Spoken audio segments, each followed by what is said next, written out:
I will call the meeting to order of the Maynard Town Finance Committee at 7:03 p.m. I will go through our script for open meetings. So as a preliminary matter, this is Jillian Prendergast. I am the chair of the Finance Committee. Please permit me to confirm that all members and persons anticipated on the agenda are present and can hear me. Members, when I call your name, please respond in the affirmative. Khadijah?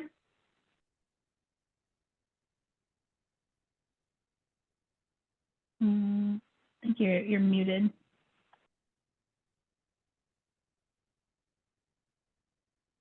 All right, we'll come back to Khadijah. Linda? Yes. Peter? Yes. Katie? Yes. Nathan? Yes. All right. Khadijah, can you hear us?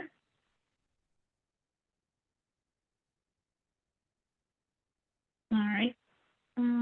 It appears there's some technical challenges, so we will be moving on. So I see that Chris signed on from the planning board, so you're an anticipated speaker on our agenda. Can you hear us okay tonight? Hi, good evening. Yes, I can. Hi, everyone. Awesome, thanks. Yeah. Thanks for coming. All right. Thank you for having me. So I will continue on through the meeting script here with our abbreviated version. So good evening. This is a meeting of the Maynard Town Finance Committee. It is being conducted via Zoom. Speakers on the agenda will be participating remotely, and the chair may allow for the public to provide comment. Please note that while the option for remote attendance and or participation is being provided as a courtesy to the public, the meeting will not be suspended or terminated if technological problems interrupt the virtual broadcast to individual attendees unless otherwise required by law. Accordingly, please be aware that other folks may be able to see you, so please take care not to screen share your computer. Anything that you broadcast may be captured by the recording. This meeting is being recorded and will later be posted on the WAVM YouTube channel. For meeting materials will be supplied on board docs. We recommend that the members follow along as posted on board docs unless I note otherwise. And we will now turn to the first item on the agenda. So let's see if I pull up the agenda. The first item on the agenda tonight, why isn't my computer working? Is the annual town meeting, so the planning and draft article discussion. So I forwarded to the rest of the committee the different planning board articles for tonight, and that is our featured topic, so to speak. So you are our star tonight, Chris. So thanks for coming. So we noticed that there's several articles that are up here for the ATM, and we're charged with sort of looking at the potential financial implications. I can't talk tonight of these articles, and making recommendations to the public voters as sort of an impartial body. And this is why we invited you tonight, to learn about the different articles. I'm happy to share the documents if you'd like, or give you permission if you'd like to share anything on screen tonight. Thanks, Jillian. Thanks, everyone. For those that don't know me, you can tell my name is Chris Arsenal. It's on the screen. I've been the chair of the planning board, I'm not sure, maybe 3 years, maybe a little longer. In the past, I try to come to the committee meetings, to this committee and a couple others, to ensure that we're coordinated and make sure that everyone knows what each other's doing. Obviously, with finance or FinCom, there's another obligation, as you stated, to make a recommendation or not of zoning bylaws. So I'm here to present on those. Jillian, I can share screens, and if you allow me, and I can handle walking through all this if that's easiest for you. That would be super. So I think I have allowed you to have permission. And first, I'll share. And then can we first cover to make sure that we're talking about the same zoning bylaws? So I have a summary presentation that I gave also to the select board. And essentially there's three categories of zoning bylaw changes that we're proposing for town meeting in the spring. First is section 8.1. It's updates to the accessory dwelling units. The second is a new firearms business zoning bylaw. And the third is a Powder Mill Corridor Overlay District. We are only putting forward a zoning bylaw for an MBTA compliance point. I can explain what that is in a minute. But were those the three general categories that you had, Jillian, that was presented to you? These are the ones that I am also aware of. I Okay. wasn't entirely sure if the firearms was 2 or 1 articles. I think I might have had a duplication. There's a few different places where we're making changes, so the documentation you have might even be 3 different sort of PDF files or 3 different articles. Okay. But they're all essentially one effort, is the point. In fact, I think they're going to show up as 2 articles in town meeting, but that's all very procedural, and it matters less in terms of the substance, doesn't it? I forget what I put here. Let's see. Okay, so that's a Powder Mill Corridor. Let's do this. The first one. Okay, so accessory dwelling units. Does everyone have a sense of what that generally means, or should I go into a sort of background on accessory dwelling units? I'll go into a background on accessory dwelling units. I went to the planning board meeting, but maybe it'd be good for a couple sentences. And so the way, and I'm not the best expert. I'm not even an expert in this, but I'll do my best. So properties have a primary use, generally speaking. They'll be zoned for a residential or a commercial property, or sometimes there can be allowances for both. But in general, a property will have a primary use. Properties can also have secondary or ancillary, or in this case, accessory uses. And in this particular case, we're talking about section 8.1 of our current zoning bylaw, which refers to accessory dwelling units. This is essentially a unit that has separate living quarters. It's doesn't have to be separate structures. It could be in a basement. It could be, above a garage. It could be in the back of a house, but it also could be a separate building structure on a property. And it's considered accessory because it's generally smaller. So if you have, say, a 3-bedroom, 1,500 square foot house, there might be another accessory dwelling unit, either in the basement or maybe it's in the back of the yard. That might be, an 800 square foot in-law apartment of some sort. And that's generally what's considered an accessory dwelling unit. Those are registered on the property deed. They are taxed accordingly by the property assessors. And they must be maintained as a separate living quarters. So it must have the proper, electrical and plumbing and all of that. That's essentially separate. We already have a zoning bylaw for section 8.1 accessory dwelling units, and we're looking to modify it. And we're looking to modify it to address some of the master plan goals and the housing production goals. And we're looking to make it more, pardon the language, but more accessible to people being able to use this zoning bylaw. And for a few examples, the current, if I could just scroll down. So the cross-out lines is the old version. I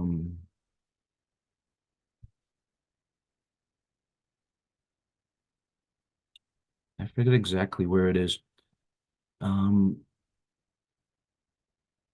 Somewhere in here. Oh, yes, here it is. So here is one restriction that we felt, this is an example of a restriction that we felt what was inhibiting people to use accessory dwelling units in this more modern time. And this basically states that a person that is living in the accessory dwelling unit has to be a blood relative of some sort or a relative through marriage, which we felt was quite limiting in people's ability to have an accessory dwelling unit they may rent out to others. So there's a number of changes in here that we've proposed and voted on and approved, that would essentially make this zoning bylaw more likely to be used. And the point is to help increase our available housing stock, to provide different housing options to various groups of folks. Maybe people that are retired and they're looking to downsize, they can live in the accessory dwelling unit while renting out the larger space themselves. The changes we're making would be able to allow those types of things to occur. And that's generally the gist of this. There's the language, we basically deleted all the old language, used a lot of it, put it back in just for ease of looking at it.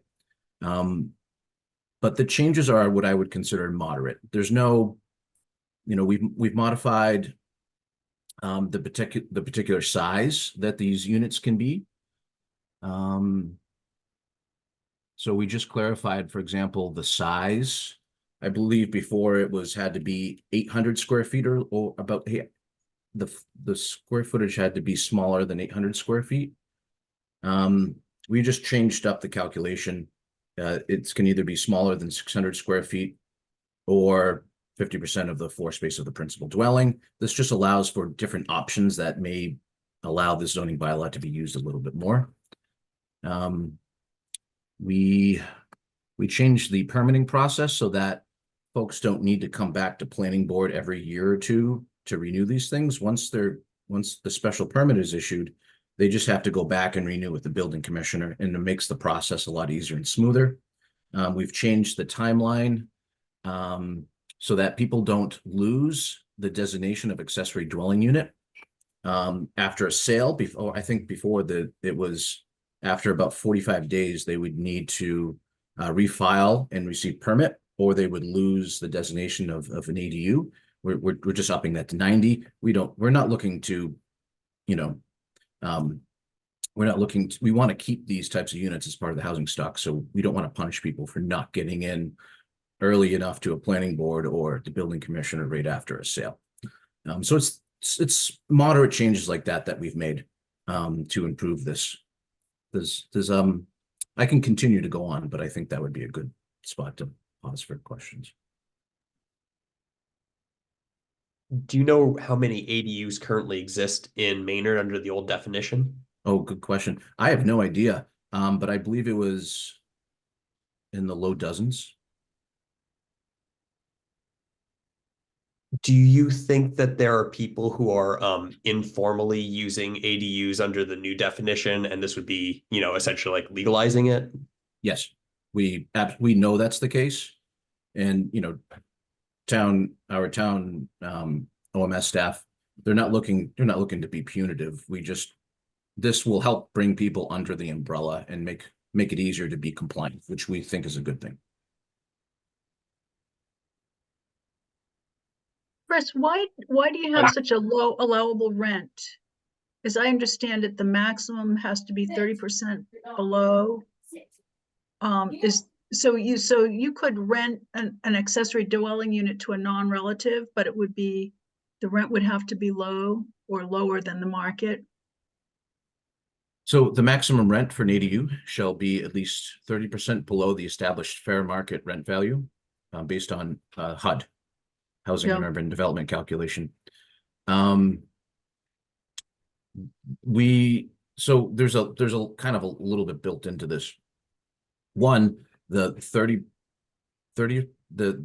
HUD number is a regional calculation, and typically we find that because it's regional, it's including rents in Concord, Sudbury, Acton, and it brings up the rate quite a bit. So in some ways, this 30% is trying to engage and trying to support to make it for lower income available to those with less income, but also it's designed for what we consider more appropriate for the current market as well, because the HUD number is typically higher compared to average Maynard rents, if that makes sense.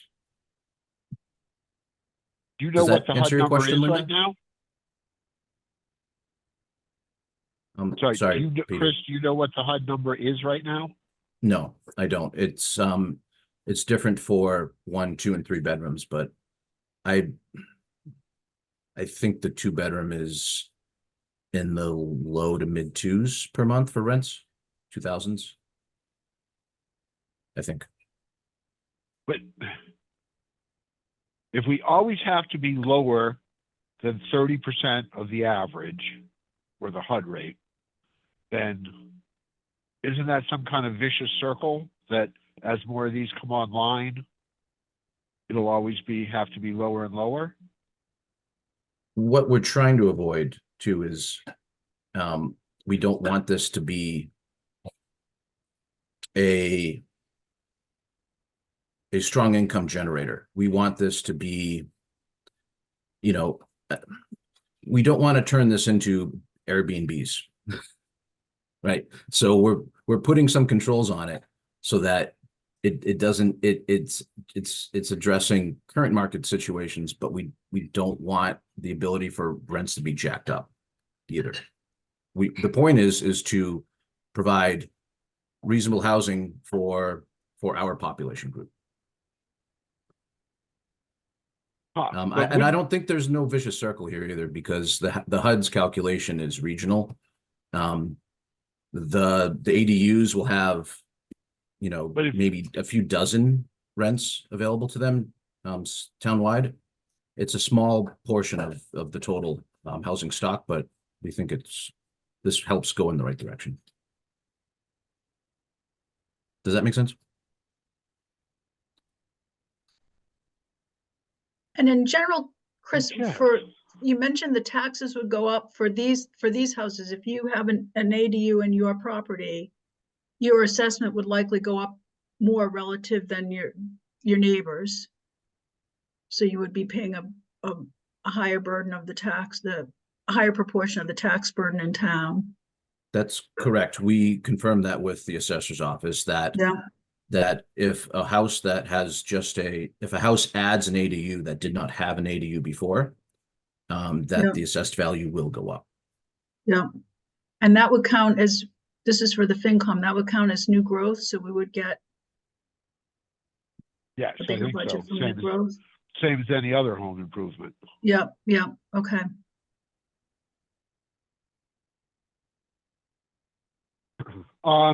Sorry, Chris.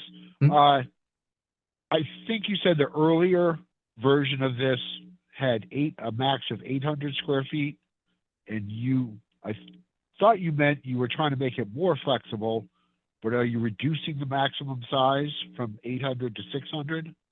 I misspoke. It was before 600 as well. So this was the previous definition. Yep.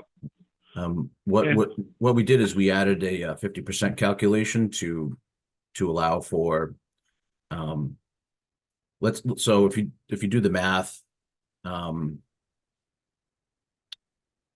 if we have, say, a 1200 square hold on. So if we had, like, the point is we want proportionality.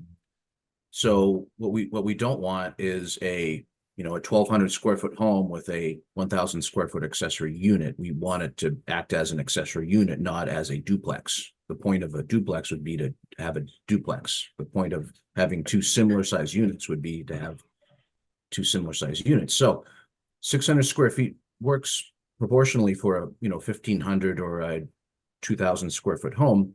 But if there's a 3500 square foot home, maybe 800 or a 1200 square foot accessory ADU would proportionally make sense there.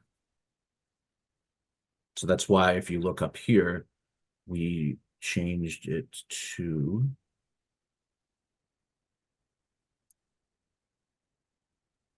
I'm gonna find it now.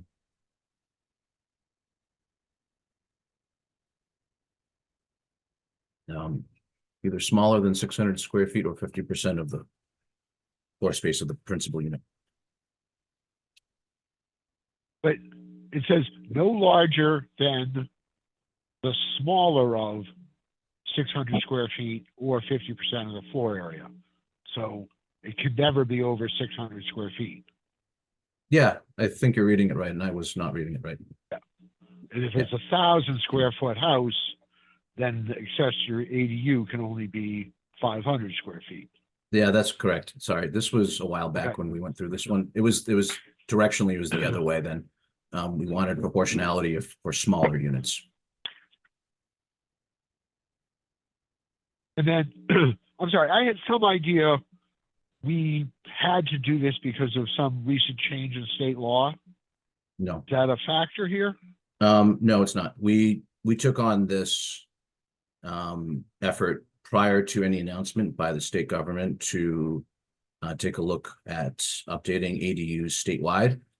There has not been any state law that has been passed yet, but Okay. the state legislature is considering. I think it's in committees, some someplace in the state legislature to consider ADUs. Okay. But we Okay. actually started this Sorry, I effort thought there was a- before the state announced any of that. Okay. What prompted this proposal? Is there like demand for this in town that you know of, or was it just like reviewing these codes and thinking this sounded like a good idea and might as well bring it up to date? More like the second. We try to address master plan goals and housing production plan goals. And we look every year in the starting the summer, we take a read through of the zoning bylaws to see how we can address some of the master plan or housing production plan goals. This is one that the board decided on as a worthy effort. Do you like, I mean, are you thinking this is like primarily something that's going to have like external constructions, like smaller units built on the same lot, or people converting their like basements or like part of their house into having one of these ADUs? I'm not sure which one is going to be more prevalent if this passes. Both are definitely options. I don't think there's going to be a huge change in town. I don't think people are, if this passes in May, I don't think people are filing a lot of ADUs in June. I don't think that's going to occur. My guess, because of the small property sizes, it's going to be hard to build on additional separate units on a lot of properties based on setbacks and current zoning. My guess is you'll see some conversions, would be my guess, but that's just a guess.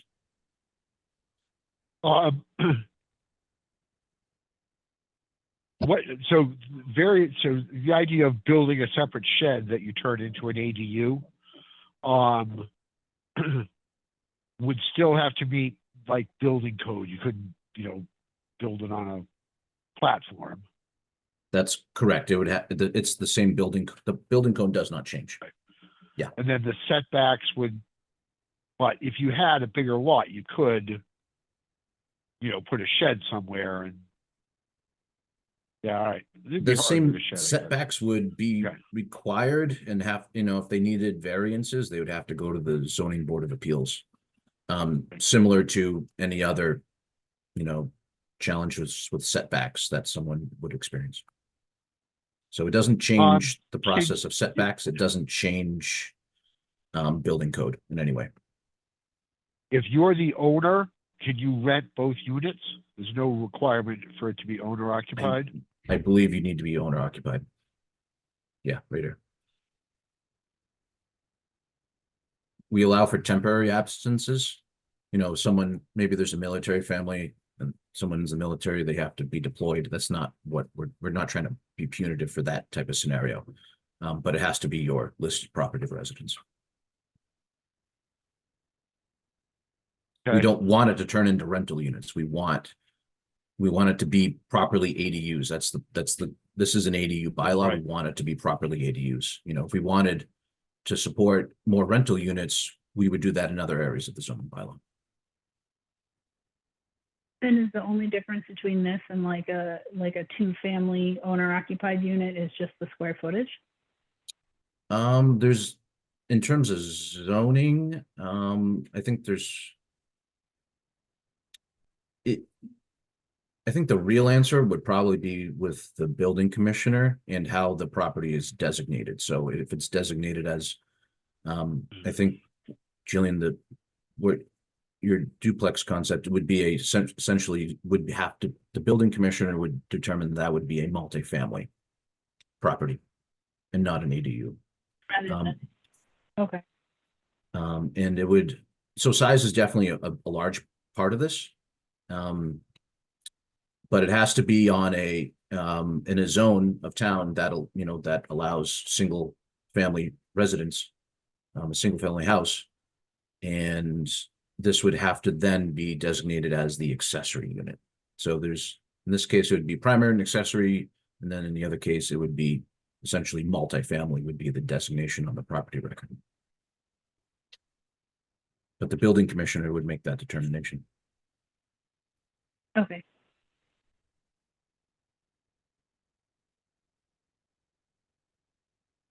Did I explain that well enough? Any other questions? Okay. Jillian, should I move on to? Yep. Sorry, can I ask one more? So, I mean, off the top of my head, over time, I would expect more and more of these will come into existence to the point that, I don't know, 50% of the maze or something or more has all accessory dwelling units. They just, I get you it's a source of income for a homeowner, and, you make your property more valuable by doing it. And there won't be a rush, but, in 20 years, I would tend to think most single families would have this. And so do you think this is robust enough for that? Or is that, I'm trying to think what that matters, but are you guys thinking that that's the likely outcome? Or? I don't think anyone on the planning board or in the planning department or the building commissioner believes that this would be anywhere close to 50%, for example, of the maze. We only have potentially dozens right now in town out of housing stock and, in the low thousands or 1,000 or over 1,000, but not much over 1,000. I don't see, none of us envision that this is going to change really at all.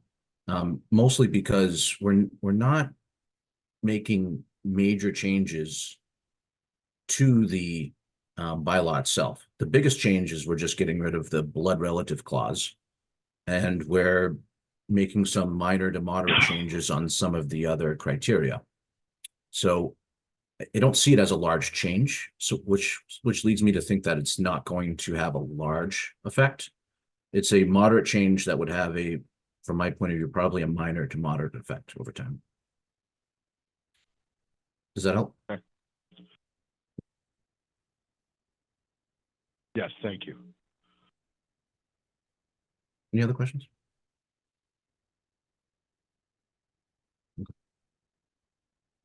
Very clearly presented. Thank you. Should we talk about the gun bylaw, Jillian? Would that be fine? Yes, please. Okay. Let's see if I can find it. I tried to follow this one during the planning board meeting, but just understanding how it impacts or not impacts certain facilities. Okay. So a little background on the proposed firearm and shooting range bylaw. Currently, we do not have a bylaw that would regulate firearm businesses or shooting ranges in town. And so currently at this moment, if a firearms business wanted to open up a shop, say in one of the business districts in town, it's unclear how the building commissioner would determine what the nature and characteristic of that business is regarding our zoning bylaws. And it would most likely be determined to be a retail shop, and it would be zoned under retail shop, which I find to be generally inappropriate because it's not providing zoning for the specific characteristic of that business.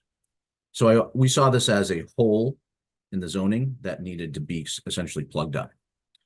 So we worked with a subcommittee between the Zoning Board of Appeals and the Planning Board. We worked with the police department, the Maynard Rod and Gun Club, and other community members to prepare this zoning bylaw. It will be a new zoning bylaw, it will be 7.2 if it passes. And we can go through the details, but I always find we write bylaws now that have a very clear purpose statement. So the purpose of this article is to regulate the location, design, security, safety monitoring, and modifications of the business and range within town to minimize adverse impacts on adjacent properties, the neighborhoods, schools, and other places where children congregate, and to promote the quality of town neighborhoods, the business districts, and the general welfare and health and safety of citizens. So that's the purpose. There's a lot of regulations around firearms and shooting ranges that are regulated by, you know, the Commonwealth of Massachusetts and the federal government and the different federal agencies that are not reiterated here. That's not what this is about. This is simply about where a firearms business can locate in town. What is the special permit criteria? Let's see if I can show you that quickly. What is the special permit criteria? And what is the consideration, and what this does is it allows the planning board to consider what the applicant's needs are for that particular location, but also the surrounding community, you know, and basically how to mitigate that type of business itself. Let me take a step back to give you a larger picture. So one of the things we also need to do with the zoning bylaw is to update the definition of light manufacturing. And the reason we want to do this is that we want light manufacturing in town, but we want to make sure that this does not include the assembly of firearms. We want to make very clear that firearm manufacturing is not allowed in town, and light manufacturing does not allow for manufacturing of firearms. So we have to also update this. Here's the use table that will get updated in the zoning bylaw set of tables. What this shows here is the type of business on the left. And up here are the different zoning districts. S1, S2, GR, these are residential, businesses, B is business, CB is central business, HCI is the healthcare industry or industrial district. I is industrial, and I forget what G, A, and O, and OS are, but this basically says that the planning board will be the special permit issuer in these particular districts.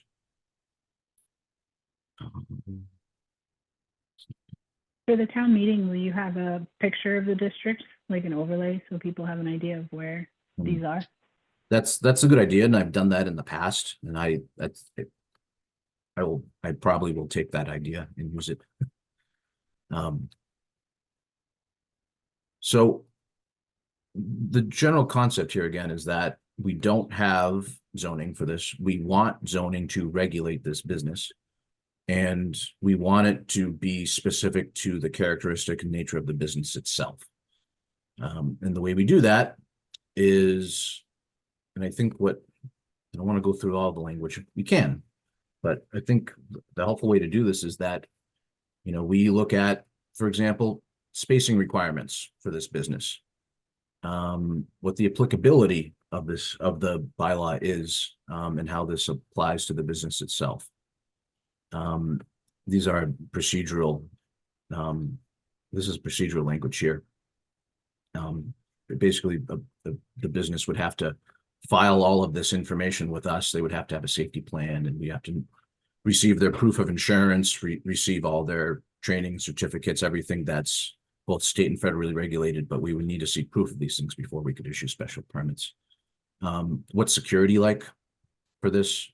It has criteria, what we're looking for security. This was worked out with the police chief, and used some of our other zoning bylaw language from the marijuana zoning to help guide us on this. Findings is basically that the planning board needs to find that they meet these requirements, and here are the special permit conditions. So that's a lot probably to unpack if this is the first time you've seen it. Should I pause there and see how we want to structure this discussion? If we have to at all? Yeah, I think that would be great. I think you're probably going to get to it, but maybe just understanding, from my understanding of the discussions at some of your past meetings, the current facilities, so the Rod and Gun Club would not be considered a new building, it would be sort of grandfathered in. Is that something that is spelled out in this article or That's correct. implied? The current Rod and Gun Club would not be affected by this proposal. It does not call out the Rod and Gun Club specifically, but it allows for any current shooting range to essentially be grandfathered in. And now, but what it also has, and we allowed the Rod and Gun Club to also review this language. It does mean, though, that if they wanted to make modifications, that they would actually have to then start complying with this zoning bylaw. So if they wanted to, let's say, currently they do not have an indoor shooting range. If they wanted to put an indoor shooting range, they would have to comply with this bylaw. Does that make sense? Okay. Yep. Chris, I thought I saw that it's not going to be allowable within 300 feet of any daycare center, school, any place, playground. So is there any place in Maynard where a firearms, say, retail store could locate in Maynard? Mhm. Is there any place that's not within, I mean, like there's a daycare downtown, I think. So 100 yards of that. I thought I saw 300 feet of a school. Yeah, 300 feet. So yes, the language here is 300 feet. We Yeah. used similar language in the marijuana bylaw. Yeah, Um, okay, we also did basically a map survey of knowing where the current locations are of daycare centers and schools. We did map it out to ensure that there are places where the zoning would be allowed, practically speaking, a firearm could establish okay, themselves. So the answer is yes, they can for sure. okay, We did look at that. I would never want to limit an activity by design based on zoning language. If we don't want an activity to occur, we just say we don't want it to occur. I would not want to be sneaky and built that into the zoning. So this does allow for places in town where properties could be used as a firearm establishment.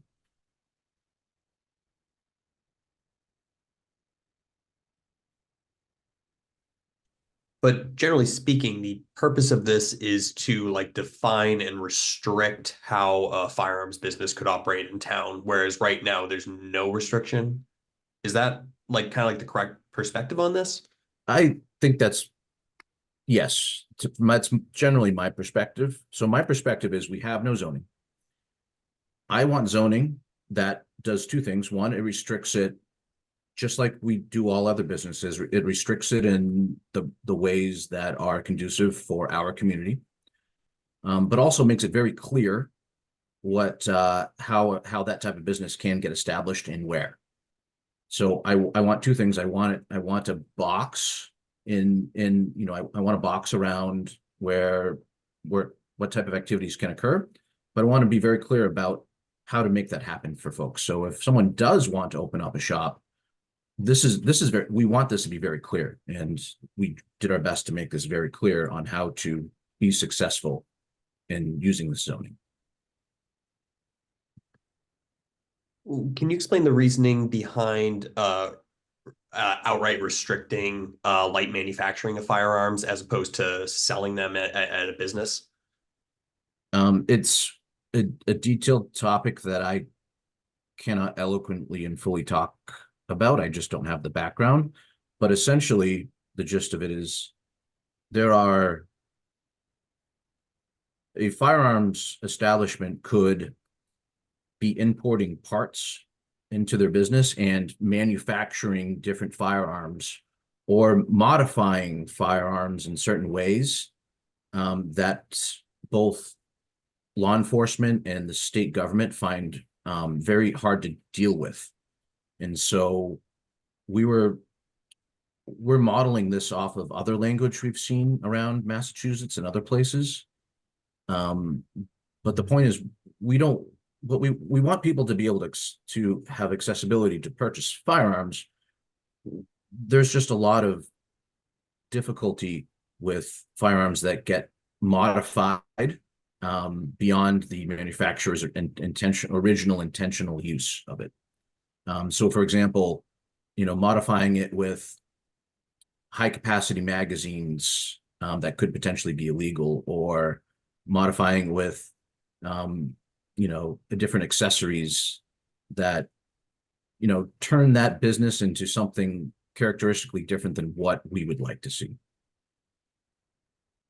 So we're happy to have a straightforward business that sells. We just don't want to be in the business. We don't want a business that is manufacturing or modifying firearms beyond the scope that's reasonable. In that discussion, the police chief is very supportive of that point too. Modification of firearms is a larger topic that the state's trying to deal with as well, and we just want to make sure very clear that, like I said before, clarity. We want to make it very clear that's Maynard is not the place for modifying or manufacturing firearms.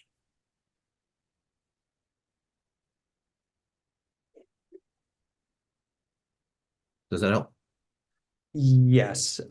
Is there a demand or a proposal for like a specific business that wants to open up like a shooting range or firearms business in town? Not that I'm aware of, no. Have you heard from other business owners in town about what they think the impacts of being next to a firearms store would be on their business? Yes, we received some comments in the last planning board that members of the community were questioning whether we should allow it in the downtown business district. And I think one comment was, should it be allowed in the central business district?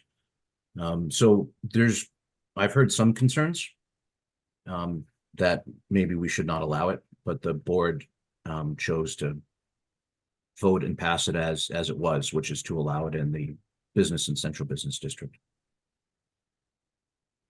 Just for clarity, you're allowing it by special permit, not by right in this proposed article? That's correct. So a firearms business is allowed in the business district, the central business district, the healthcare industrial district, in the industrial district, all by special permit. And same thing for indoor shooting ranges. We do not allow, and again, for clarity, we want to be very clear, we do not allow outdoor shooting ranges. Or would not allow it if this passes. Could that at all impact the existing Rod and Gun Club though? Because they're only outdoor ranges. So if they somehow modify their outdoor range, they would have to substantially modify the characteristic of the outdoor range for it to be impacted. If they wanted to build a second range, they would probably fall into the zoning bylaw then. But if they're, if the range is kept the way it is, generally speaking, without substantial modifications, it's not going to impact. And they reviewed this as well, and they're clear about the language. Okay.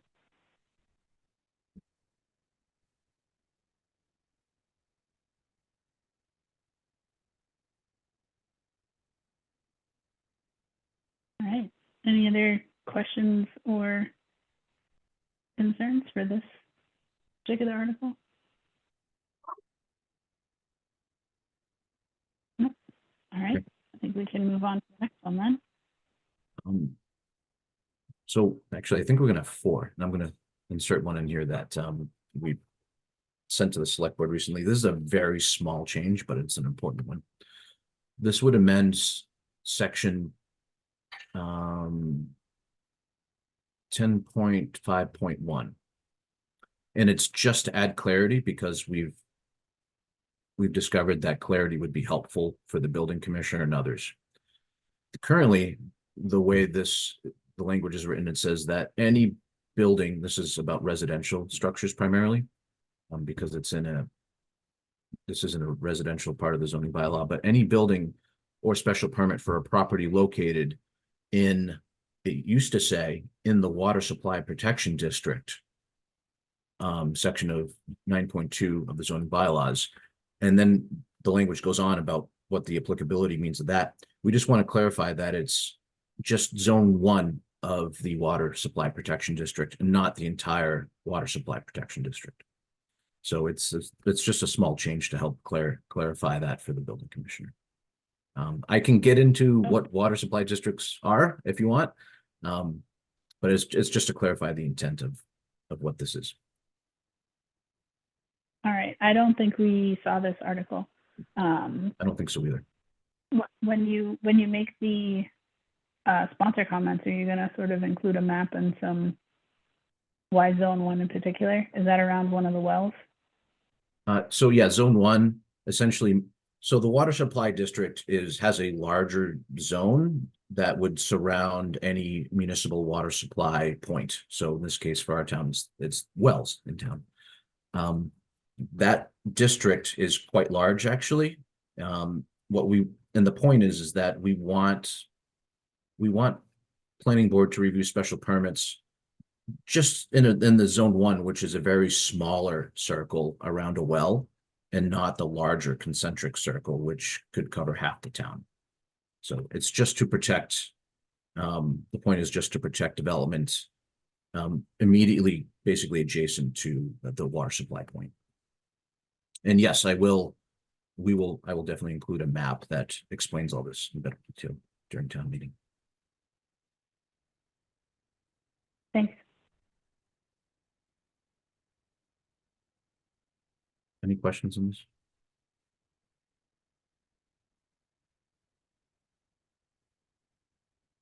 You might have to bear with me for a second. Tell you what, the last item is zoning in the Powder Mill corridor. I just need to bring it up.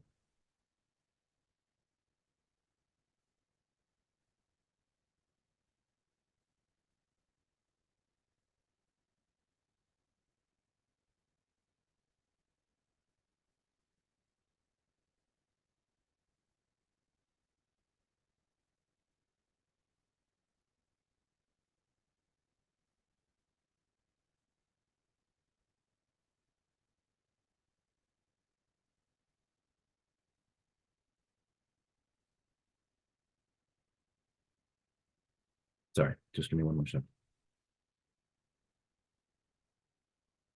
Yep, no worries. I know how that is. So many windows open, and then you're like, where am I? I'm lost. Oh, you're gonna start seeing my email. I'm gonna have to stop sharing. Yeah, I would suggest sharing. Yep.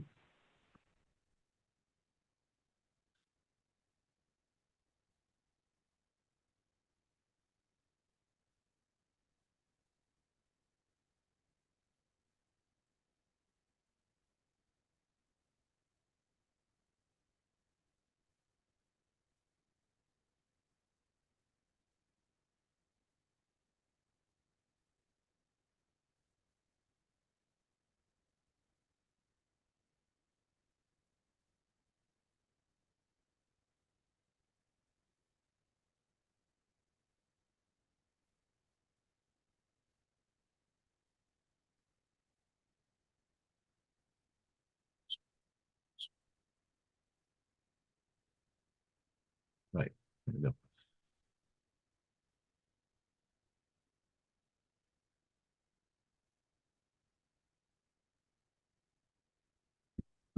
How familiar is everyone with the new regulations around what's called MBTA communities. Does anyone know? Not super familiar. You- Okay. The state of Massachusetts passed a new law, and it's a law that says that communities, and there's different classifications of this, but communities that are within the MBTA public transit realm, you know, subway stations, T stations, and other connection points to that, need to develop by right zoning in their town that allows for dense multifamily developments to occur. So it's by right, not through special permit, but by right zoning. And so every community essentially inside 495, the circle of 495, I think there's like 4 exceptions of towns inside of 495 that have to comply with this. Maynard's one. We're considered what's called an adjacent community. And our determination from the state is that we need to build, or we need to zone. Make sure I get the numbers here correct. We are required to zone 21 acres for this new requirement of by right zoning. So that's our number, 21 acres. You know, the adjacent towns, Acton and Concord and others, their numbers are higher because they're larger communities, larger populations. They're actually on transit points. We're an adjacent community. Our burden's smaller, but this is the number the state has given us. So we need to zone 21 acres for by right dense development. Our larger goal, and I'm going to bounce around just a little bit. Our larger goal is to roll this MBTA compliance point of the by right zoning into our Powder Mill Corridor initiative. And this is an initiative that's been going on through our planning department in conjunction with the town of Acton for about over 2 years now. And it's also one of our main master plan goals. The goal of the Powder Mill Corridor initiative is to revitalize the corridor, to provide some rezoning, to essentially allow and enhance options for different types of developments, to enhance the activity itself overall. At the end of the day, what we want is the Powder Mill Corridor initiative rezoned and the MBTA compliance point as part of the zoning as well. And so that would occur, our goal would have that to occur right around here, which is the old Stratus properties, just south of If you're Powder Mill. sharing something, we're not. Oh, I'm terribly sorry. Let me try that again.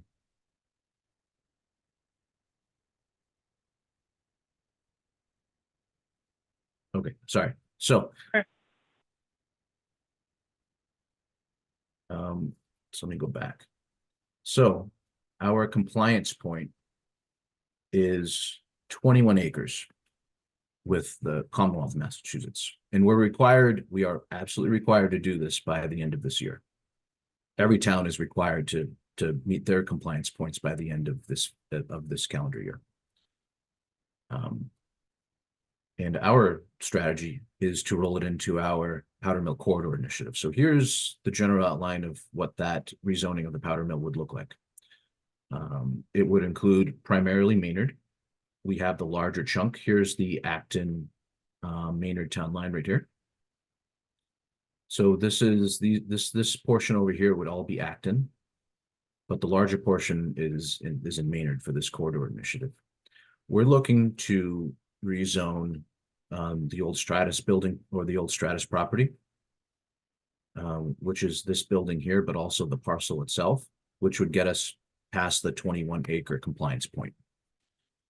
And so that's the big picture, is to match these goals, Powder Mill Corridor Initiative, compliance with MBTA communities, combine those efforts, make it into one thing that fits really well together.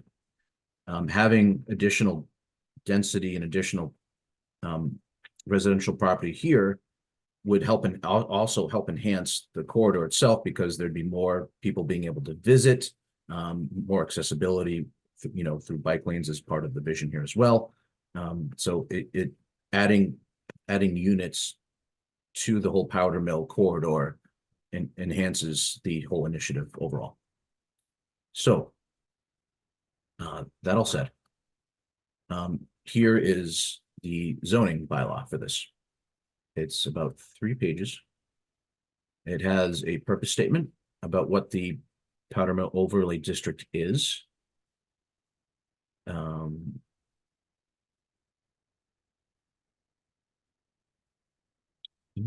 opened up the wrong one.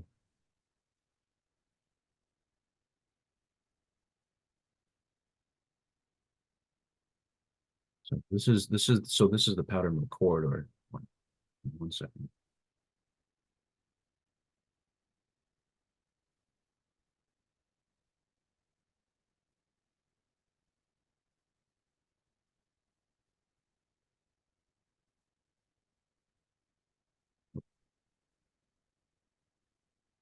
Here is the.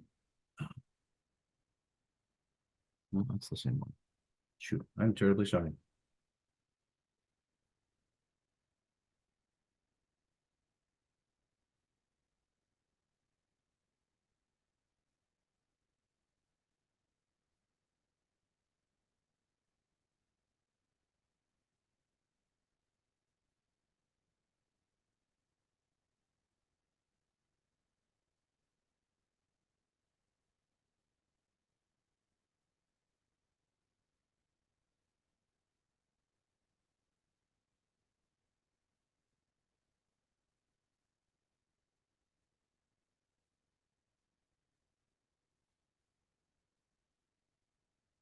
While you're getting the presentation sorted, I noticed that it said 21 acres and it said 474 units. Mhm. Is that like some kind of special math that comes from acres of land will break down into this many 1-bedroom, 2-bedroom, studio? What, like, that's, I'm thinking in terms of water supply in particular. So that's That's exactly right. It's acres of land, basically times the density. So that's Okay. how that number comes out. And it's a strict formula that the state of Massachusetts is mandating. And we have the consultant that's on board with us, the MAPC. They help us understand what the compliance is, and work through the calculations to make sure that we're going to be compliant. But yes, basically it's a formula that the Commonwealth has given. Okay.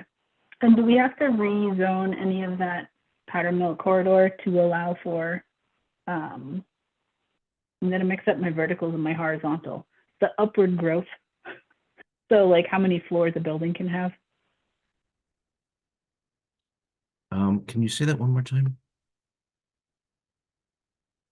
Are we gonna have to factor in, my understanding is in the downtown area, and which I think the Powder Mill is maybe a different overlay district, you can only build a certain levels above ground. Like you can only have like three or four levels and it can't go higher than that. So yes, there's going to be dimensional requirements here. So, Okay. and I found the right article now. So I can answer that. So you'll see here's what's classified as our dimensional requirements. This is for the whole Powder Mill corridor initiative. But the sub-district we're talking about tonight, and the one that needs to get passed for the compliance point, is PMOD, the Powder Mill Overlay District, Sub-District A. And so what this allows, Jillian, is a building height. So in this particular case, we would allow up to 45 feet for a building height, which essentially could potentially be at most 4 stories, probably. Most likely 3. Okay. But up no more than 4 stories. And you can see the rest of the dimensional requirements here. So you have frontage and widths. This is all standard how every sort of district is built. This one is just designed to meet the requirements for MBTA compliance. Thanks. You'll see that these have stars in these rows. That's because these are the other sub-districts that will be part of the Powder Mill Corridor Initiative that we are not pushing forward for town meeting yet. We will probably need a town meeting in the fall for this.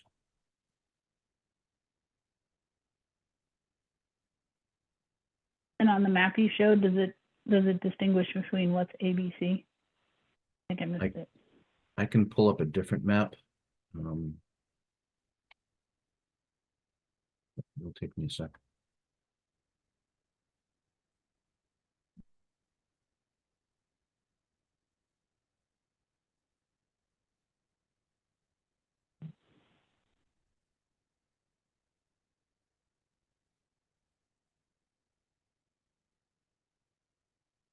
And if this is something that passes at the ATM meeting, is this something that could be enacted upon by right immediately, even if we don't necessarily have the infrastructure to support it right now? It would be by right, yes. Okay.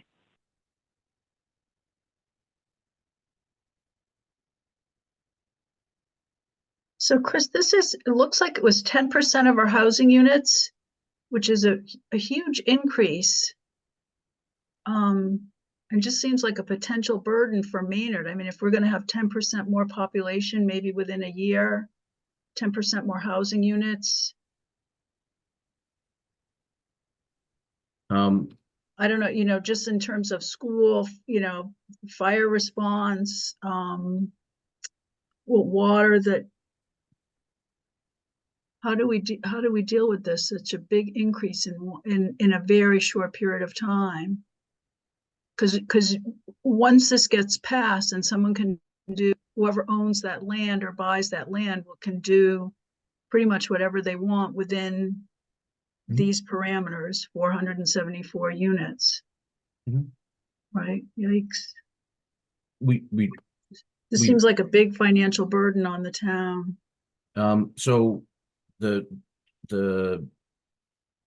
not going to speak for the other entities in town, but I will tell you, Select Board is very aware of this. DPW is very aware of this. The planning department obviously is very aware of this. The town, all of town administration is very much aware of this. Yes, it can be impactful, but we do not have a choice. The choice is to not comply and then be sued by the Commonwealth of Massachusetts. And it's not something that I cannot support that decision. I think that is the no-go decision for me, is to engage in any type of severe legal battle with the Commonwealth of Massachusetts. The Attorney General has made it very clear that she will take the strictest legal course or action she can possibly take for towns that are not complying. And the governor has been very clear that she'll do whatever she can do to ensure that towns comply mostly through sticks. We will lose access to state funding. We will also lose access to grants, particularly MassWorks grants and a whole host of other types of grants. The list of funding apparatuses and grants is I think in the dozens that we would lose access to. So from my point of view, yes, it can potentially be impactful, but the larger impact would be non-compliance from my point of view. So I agree with you. Also, it's something that it's the right decision to make still, from my point of view.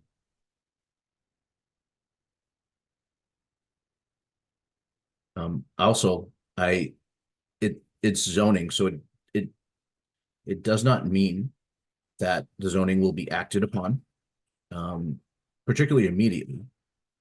But you're right, it is by right, so people can. a property owner can. But it does not mean that it will happen, obviously, overnight.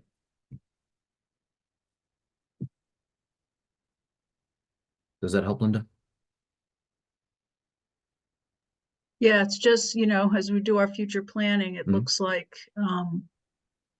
yikes, this is a big thing that we need to be aware of. So if not that, you know, not here. Mhm. Later, and hopefully we'll get a lot of grant to help us out and state funding. Yes. The some good news. We're already in discussions, and our state representatives are aware that if any type of development goes into this, we will be applying for, say, a MassWorks grants. Will at least one MassWorks grant to support any type of sewer or water infrastructure that would need to be built to support a project like that. So we're already trying to line it up to set expectations that if we do have a by right that wants to go in, we're going to get more state support for our utilities to help cover those costs.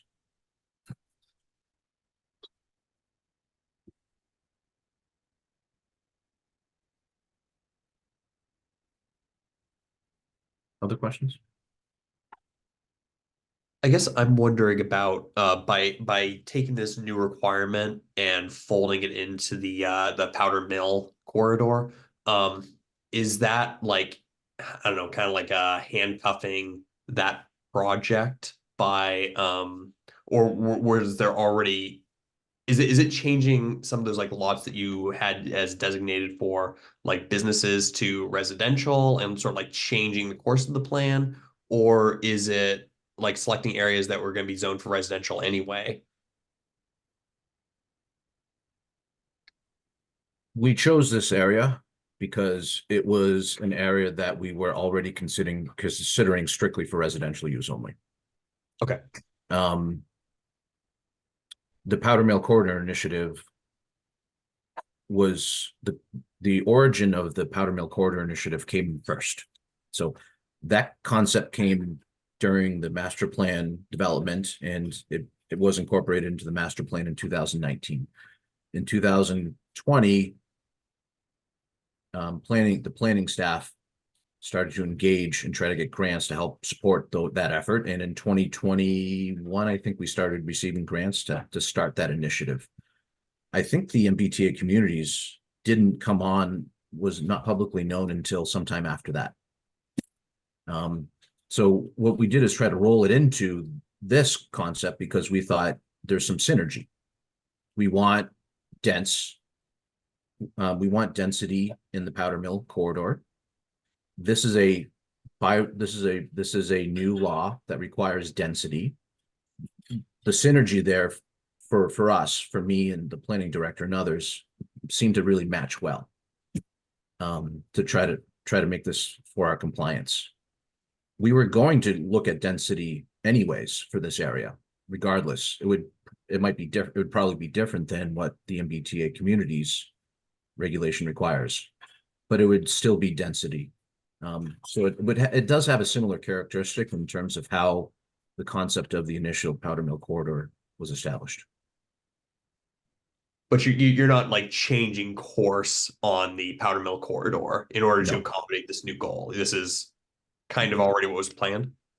We are not changing course at all. The general bones of the Powder Mill was to provide density and then mixed use and then like property enhancements, restaurants, maybe a movie theater, something else, who knows? But the goal was to enhance the entire area.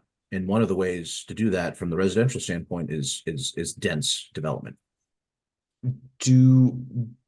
And I'm not really super familiar with with all like the zoning rules, but the fact that this is by right and the planning board like loses some control over what they can like approve for new development under this multifamily zoning requirement, does does that mean that they would have to give up on some of the goals for the Powder Mill corridor of like, improving access to the river and like water usage and like are all of those other things, those have to be waived under the state requirement? That's a good question.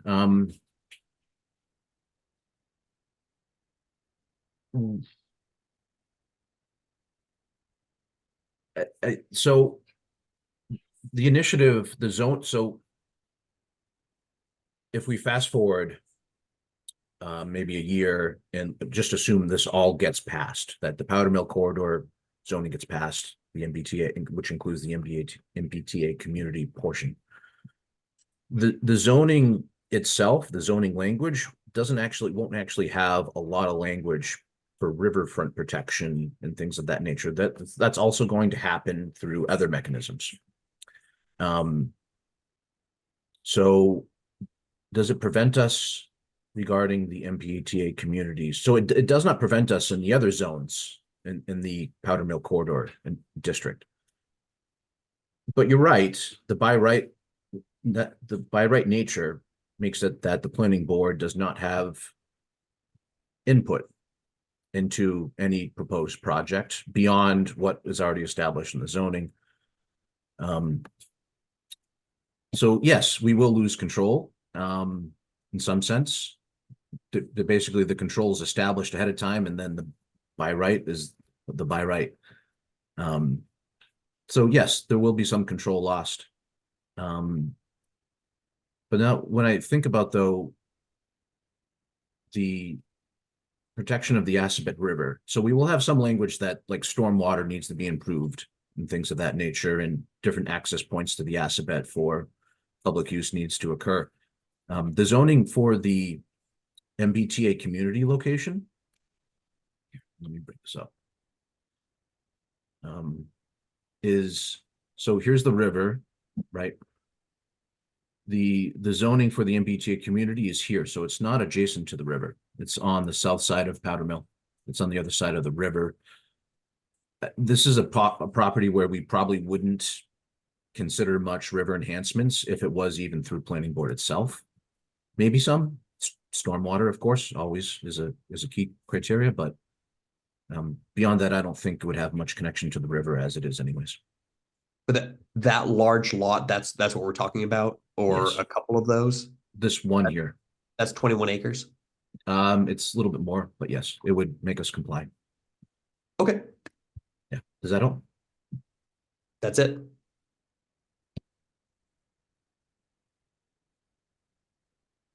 And Jillian, I know you asked about what the other zoning districts are. I'm sorry, I don't have them. I was not prepared to answer that question tonight, so That's I did not, okay. I don't have a map. Don't worry. It helps me understand that you're sort of focusing in on that lot that you just circled with your mouse, because I'm thinking, when I think of Powder Mill corridor, I think more of like the street and along the side that is flush to the river. So you answered my questions when you answered Nathan's questions, so thank you. So I will tell you, one of the districts is essentially here on the north side of Powder Mill and along the river. And the other district is more in the sort of residential neighborhoods, where characteristically making those sort of have different criteria for consideration. So if that helps at all. And those are the zones like B and C that you said we would return to in the fall? Yeah, so the ones on the north side of Powder Mill next to the river, think of that more as either maybe mixed use or has some type of commercial enhancement. And on the south side, it would be more primarily residential, partly to protect the historic nature of some of those neighborhoods. Chris, is this the site of the proposed Beijing school? And if the school went forward, would that comply? Would there be enough student housing that would make us comply with the MBTA statute? Or is that is the not gonna site? So that's correct. That is the site of Beijing Royal owns that property. And that is the location. Currently, they already have by right of some number of residential dwellings already. So part of this is that from a water standpoint and from a school standpoint, it doesn't actually change the potential number much. Our density, I believe, is a little higher, but DPW already carries a number for that property already, so it's not going to change the DPW's number much. That's one of the reasons why we thought that location is very appropriate, because it has lower impact than others around town, because it's already carries a calculation for it. And what was the second part of your question? Well, if they go forward with the school, which I thought at one point they were gonna have students living there in dorms, which are very dense housing. Would that comply with the MBTA law if it was a campus for with residential campus? So the only compliance point with this law is that we add zoning to a certain area with 21 acres. It doesn't need to be engaged on. We're adding an overlay zoning. That property owner could choose to use the overlay zoning, which would be the new MBTA compliance zoning, or they could choose to use the base zoning, and that's their choice. Either way, we're compliant, but they have the option. They will then have the option to choose one or the other. Does that make sense? Yeah, that really helps. Thank you. Yeah. Hi, I don't understand that. How can the two coexist? Oh, okay. So now we can get into the conversation of what is an overlay district. Okay. And we have another really good example. So, bear with me. Let's see. Maynard zoning bylaws. So protective zoning bylaws. So we have two bylaws in town. We have the protective zoning bylaws, and then we have the town charter and the town bylaws. Town charter and town bylaws is controlled through the town bylaw committee and the select board. The protective zoning bylaws is the one we've been talking about all night. That's the planning board is the entity that oversees those. So I'm going to skip to the bottom. So here is the zoning for Maynard. See the red right here in the center? That's the, see, I got the red. It's a central business district. Okay. Which covers most of the downtown and some areas that you may consider just outside the downtown. That's the base zoning. In Maynard, we also have what's called, where's the map for the downtown overlay?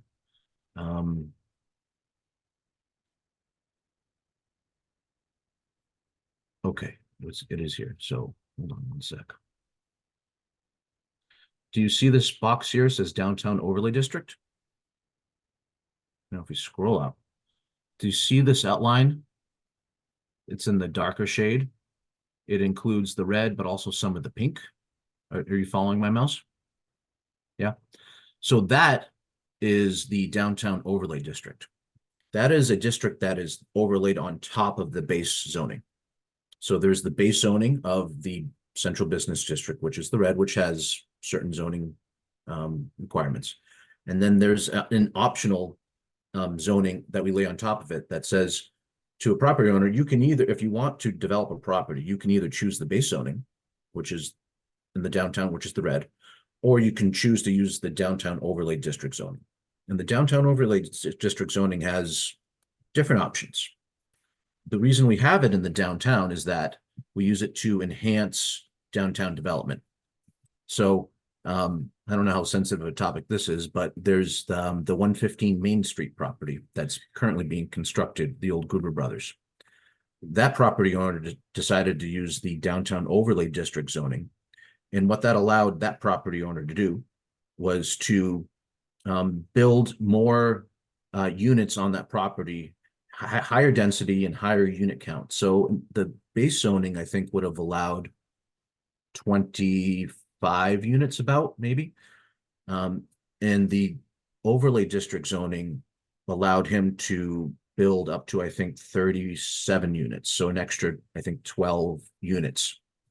We allow that in the downtown because we end up, it does two things for us. It gets the density we want, but we also horse trade and we say, hey, you can have those extra units, but a certain percentage of them need to be officially accounted as affordable units.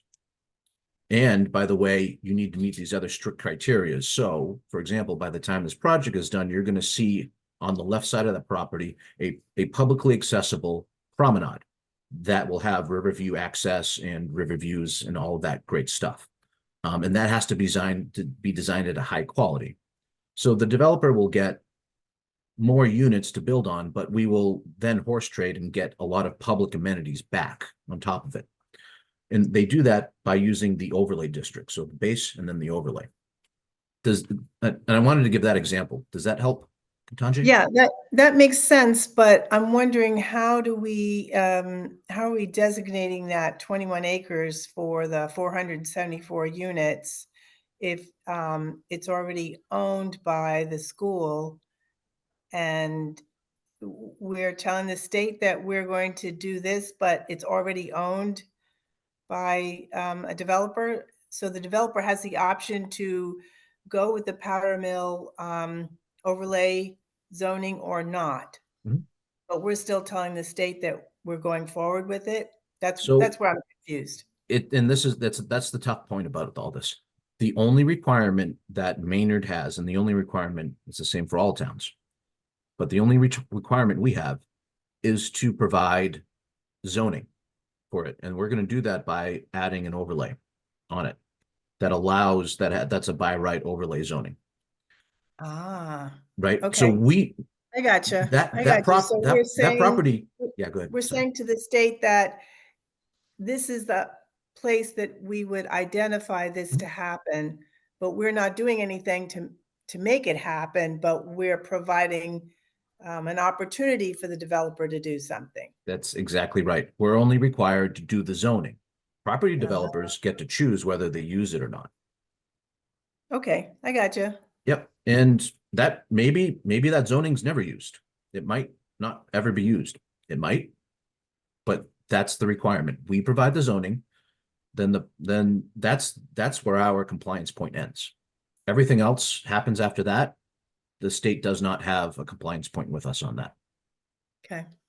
Thank you. It's a tough one because Oh. I agree. And the concept is like, you think that the state would, if they're doing this, would mandate that units get built, because that's the point, right? Mhm. But they can't force towns to build units because towns don't own those properties.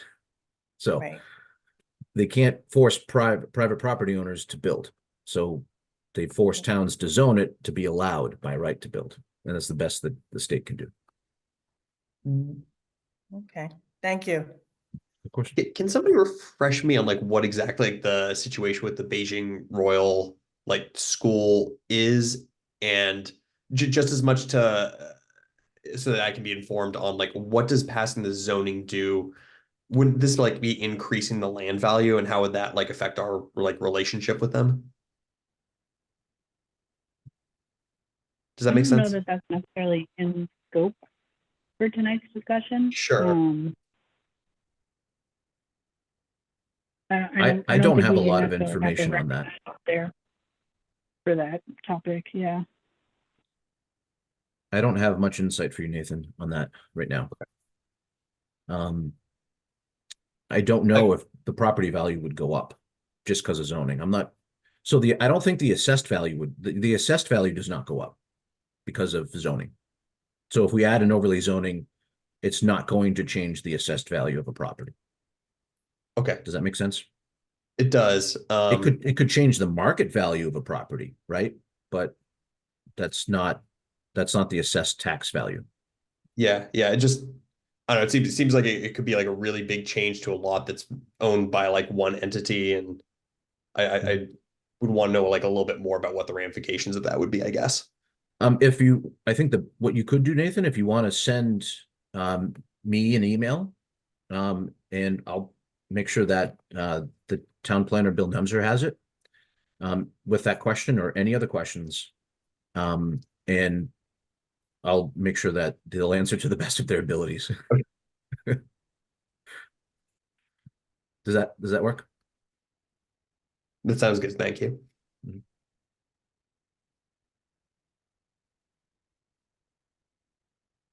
All right. Thanks very much for taking the time to explain that to us. Sure. Anything else? Any other burning questions tonight? I don't want to keep you all night, so we'll go on to our Oh, next wow, topic. sorry, here. I took over an hour of your time. I'm terribly sorry. There was a lot of articles, so I think it was very helpful to understand the potential financial implications. I think that last article was a little bit complex, and understanding that changing the zoning doesn't mean that it necessarily changes the assessed value, I think is really important for us to consider too, since we're figuring out, trends and new growth and trying to do like 3 multi-year financial projections. So really appreciate that. Right. And we can always, I did not reach out to the assessor's office regarding the powder mill corridor. My take is that it does not change the assessed value. But, Okay. but really, I'm not the one that should answer that. I'm certain it doesn't, but really, we should get you an answer from the assessor's office on that, just so you have that officially. Because I'm not the one, I can't speak for them, is what I'm saying. But I can tell you the answer is going to be no. Okay. Yeah, that would be great. Okay, I'll write that one down. I'll ask Bill if we can just get that answered too. Thank you. All right. Any other last minute comments or questions from anyone else on the committee tonight? No, I'm hearing none. So thank you so much, Chris, for coming tonight. Appreciate it. Of course. Thank you for having me. Thank you very much. Thank you, Chris. Thanks. Enjoy the Good rest of night. your meeting. Thanks. Thank you. Bye. All right. So our next topic for this evening is, so I wanted to let you know for other annual town meeting articles. I think we talked about this last time, but the other large article was the school bleachers. That has been delayed to the fall town meeting. That will not be on the ATM. So this will not, this is not, I'll keep forwarding you any additional information that we get on that topic. So that'll, give everyone a little more time to go through the process with the bidding company and things, not the bidding company, but the building company to understand. And I think I just got an email this afternoon that I'll have to forward after this meeting. But it's not an immediate for the ATM. Since it has been delayed to the fall, it has also been tabled or paused at the CPC funding request as well, is my understanding. So this can be resubmitted for the fall town meeting. And I'm expecting it would be, but we can catch up with the school committee and the CPC after the ATM articles. So we'll be able to put it, instead of having a separate ballot, we'll be able to put it on the presidential election ballot in November if it also requires a potential override or some sort of vote at the ballot. So that will also save cost to the town because you won't need another election or have like 2 ballots for 1 election. And this ballot would actually be after the fall special town meeting. So it would be good timing. So you would have the meeting in person first and then the ballot question later. So is my understanding of the current proposed process for the fall town meeting for this. So I just wanted to brief the committee on my understanding of where things are.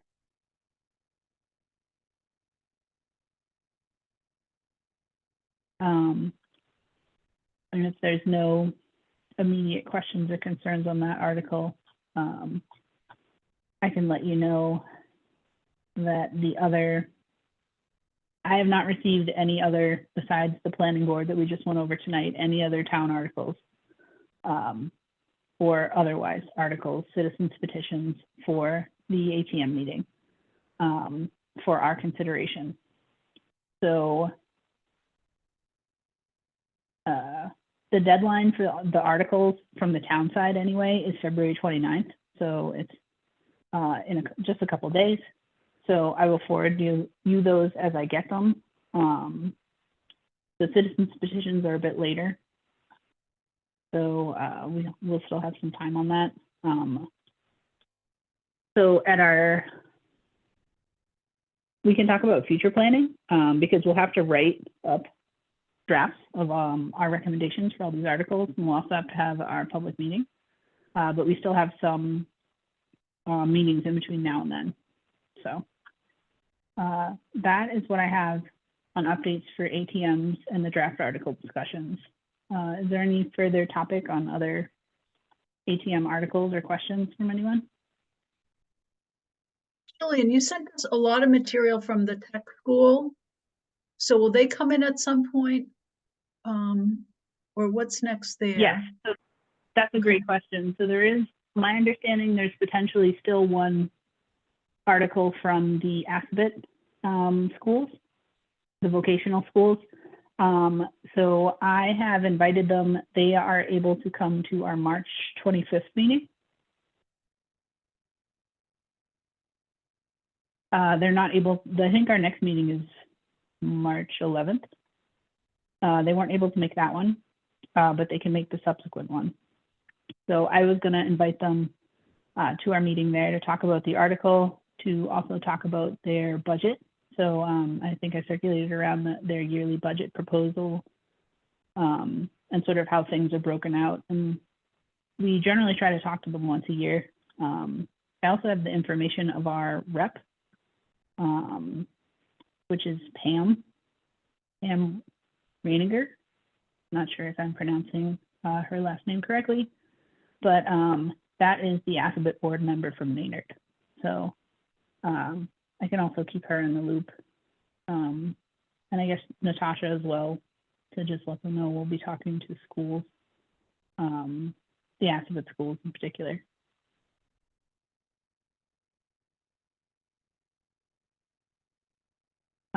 So if that sounds like a plan, if that's, I think that's someone we probably should talk to in particular, since there's an article March 25th. So we could perhaps review some of the documents I sent around at the next meeting, if you want, if you think we need to talk about it as a committee before we talk about it to Assabet, or we could just talk to Assabet on the 25th of March,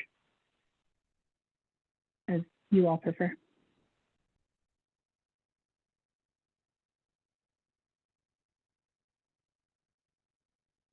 All right.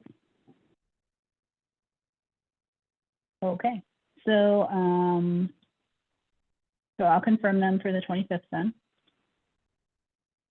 Jumping around a little bit today. So the next one was FY25 updates and future scenario planning discussions. I also sent around a couple of different formats for this. I haven't seen a fully updated FY25 yet with the new employee benefit numbers. So that is something, from my understanding, that Greg is preparing and is planning to present to the budget subcommittee meeting, which I think is the following Tuesday. I don't know. I don't think tomorrow. It's tomorrow. It's tomorrow. I think it's tomorrow. Okay. Okay. Yeah, I wasn't sure if it's tomorrow or next Tuesday. Yeah, so I was just going to see if Peter or Katie, if you're attending that. Yes, I am definitely someone... planning on attending.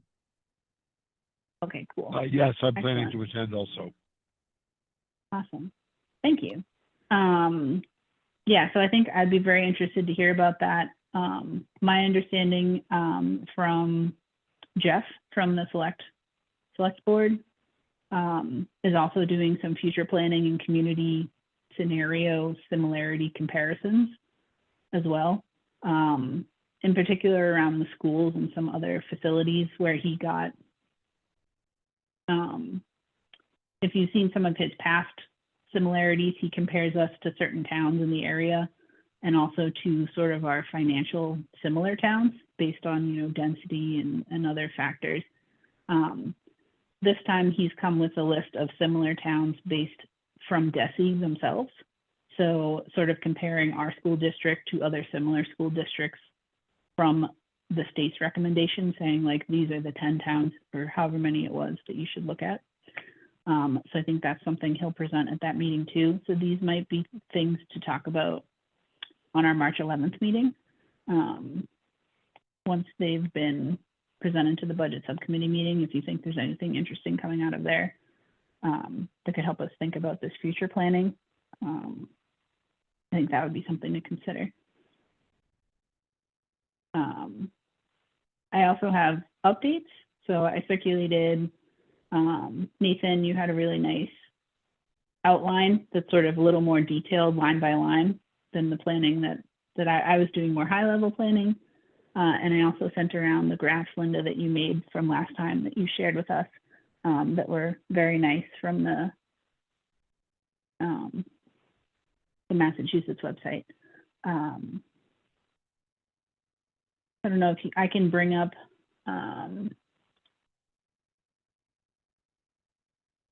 sort of just a general overview. And then if you want, I can sort of pass it over, Nathan, if you want to talk us through some of the things from your spreadsheet. Let's see. There's screen.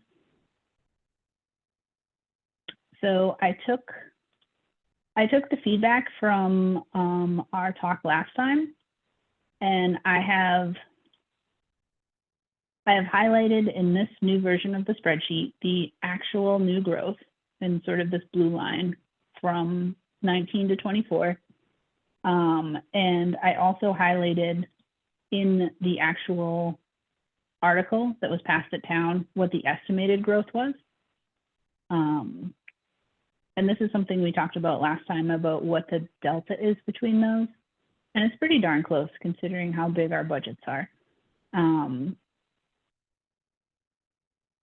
So this is, I think, something we talked about last time, visualizing, and it'll help people be able to line things up better with what's reported on the state website. Because I think they use the new growth actual numbers rather than the estimated ones from the town warrants.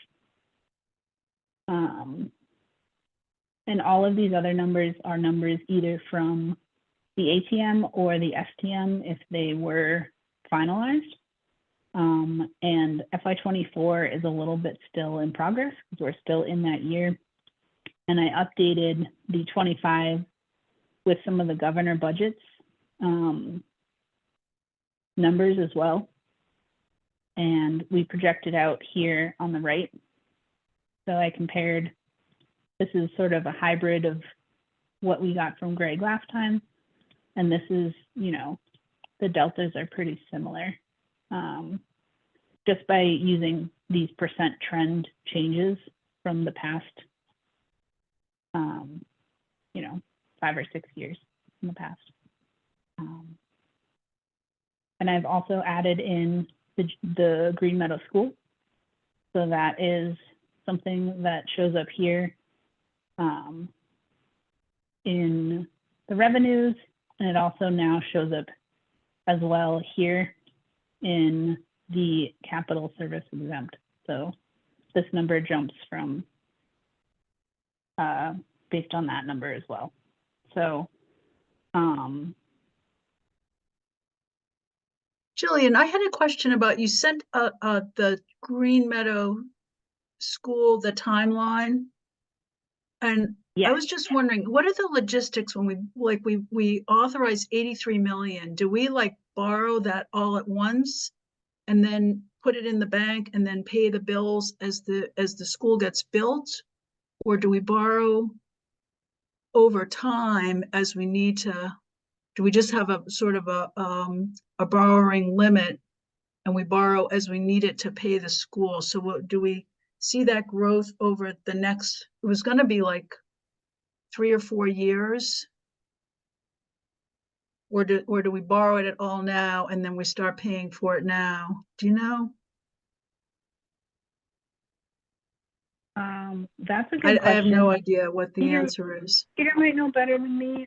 I believe that we Yeah, bonded all at once, right? We bonded all at once, no. okay. no, we'll do a combination of short-term borrowing, you know, as we're building in our Yeah. incoming expenses. I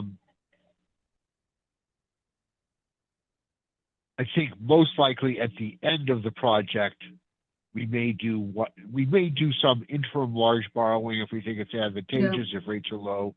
But at the end of the project, we'd kind of consolidate all of the short-term borrowing into one big bond. And then, you know, only bond for how much we actually spent. And, you know, bond enough to pay off all of the short-term borrowing we had to do as we went along. So that means for FY 25, we might not need the whole 3 million. Or, Right. Well, no, that should be the calculated amount that we're going to need. okay, You know, based on some kind of rough, you know, construction schedule or projection. But again, that's kind of that both shows up as income and as expense. So if it turns out we don't need the whole 3 million, it's because Okay, we so don't it's a have wash. 3 million worth of new debt expense. yeah, So okay, it is kind of just a wash. okay.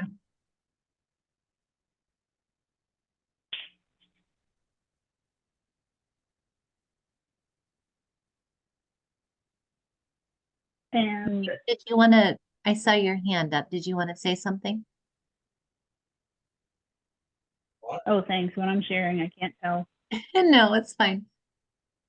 Well, yeah. You never borrow what we did when we had the high school. You never borrow the full amount. Because if you did, and then you can't give it back. And then what would happen would be considered arbitrage. And then you'd have to pay a penalty and the whole thing. So what we did with the high school is what Peter said. You borrowed what you need as you go along.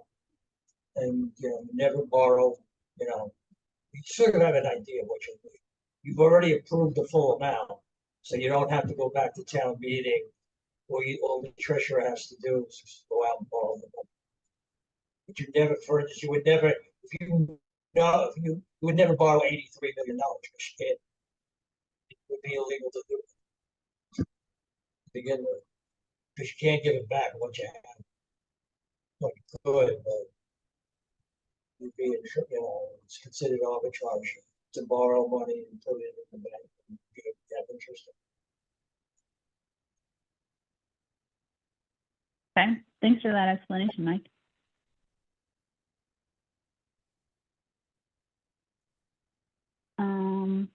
Yeah, so this is sort of where the spreadsheet is right now.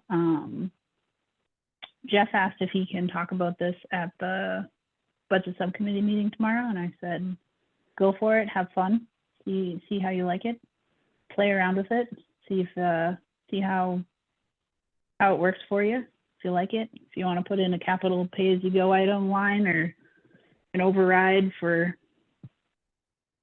whatever you think the priority is, just go for it, see how the spreadsheet works for you. So that might be something you see tomorrow too. So, and that's also an open invitation to anyone on the committee here too. So, if you think, the expenses, if you think, instead of being 5%, this should be like 3%, and you want to see what schools being like 4.5% is, like, you could just play with these numbers and the whole thing should automatically update. And then here you can see the net. So this is the difference between the expenditures and the revenues. So whatever you change, everything in terms of this percent, if you change anything in the orange column, it should update everything to the right.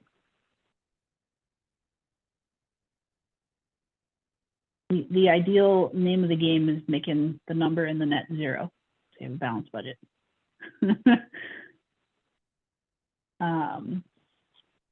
And I think something to consider, from my understanding, is if you want to say, you know, say you want to propose like a $2 or $3 million override or something that other people have talked about in the past. My understanding is there has to be an assigned use to the funds for an override. And this is something maybe I should double check with Greg in the town about. Which would mean that it would have an equal expense in the expenditure part, so it would net out to zero, potentially. So I'm not sure how operational overrides work is what I'm saying, if that's a thing that can happen. So,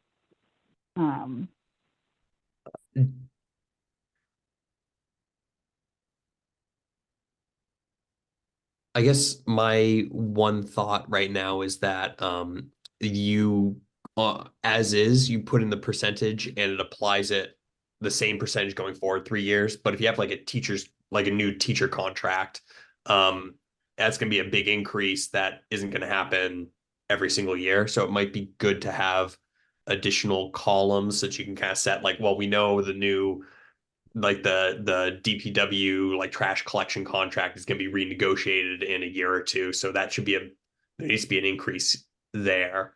That might be an important addition to this. yeah, I hear you. I've been trying to make it as simple as possible, which is also why I made it 3 years instead of 5. I do have some concerns that if I put in 1% for every single year, that it might be too complicated, and people might not, because it's not supposed to be, in my opinion, a perfect thing. It's just to give you an idea of trends, which is why I think your spreadsheet is really interesting, because it sort of goes line by line and is much more granular than this. So maybe some combination between the two. I think mine is like unusable and how granular it is, especially because like accounts change from, and it do a lot of like having to like figure out how to like map what account was being used 3 years ago to what account is being used right now. But like I think yours is just like a much more practical, but that mine might be useful for like figuring out, you know, how often is there like a spike in this thing or that thing.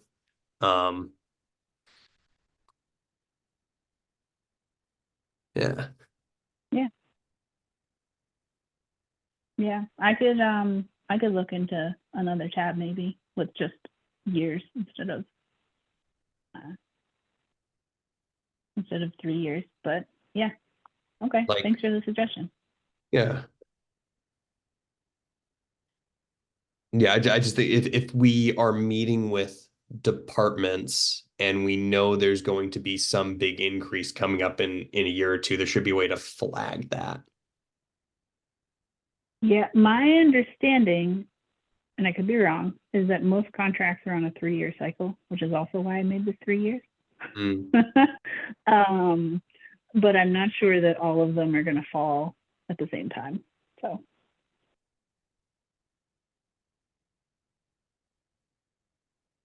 All right. Yeah, so I'm going to stop sharing because I can't see anything when I share. But yeah, so I think that's currently where the planning tool is right now. I can look into making a year breakdown. I mean, I think it could be something that's potentially useful for us to think about as a tool. And it's something that I talked to Jeff about from the select board, and he's also interested in this as a tool potentially for planning purposes or just educated guessing purposes. Nothing in the world is perfect, but sort of getting an idea of what might be coming down the road, I think, or at least having a visual aid to aid in discussions when we talk to people about, you know, well, oh, I think, you know, the budget for this department should be X, and what is that? How does that impact all the other lines? Or I think it's something that's a useful tool to have just to be able to eyeball things. because I'm a visual person. So at some point we could also make graphs. And that's something I did in the past where they hyperlink. So you change the percent and then the bar graph change. But it's, in my experience, it's hard to sort of visualize it because some of the bars are just so much bigger than the other bars. So it's hard to see that impact potentially, you know, if you decrease this department by 1% and increase this other one by 1%. Sometimes not, like, you know, if you're looking at, say, the school part, which is quite a, you know, a big piece of that pie, versus, you know, the fire department, which is a lot smaller piece. Sometimes it's hard to see just with a bar. But if there's other visualization methods people have in mind, I'm open to that because I know it could make it more accessible to the townspeople.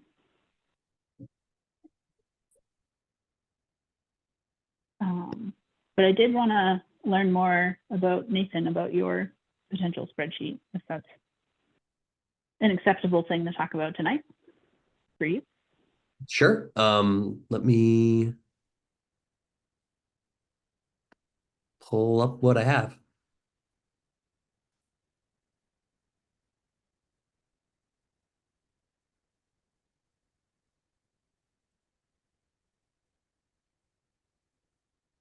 Oh, I think I might have to give you privileges to be able to share.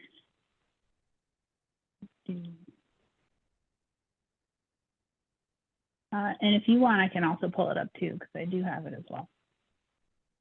Well, I think I have it here.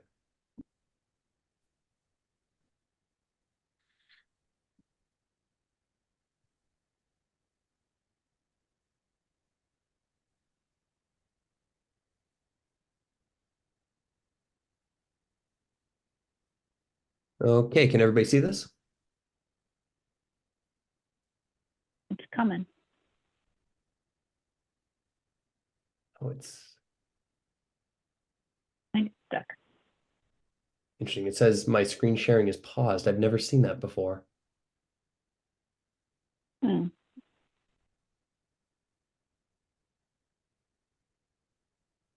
Let me try stopping that and doing that again.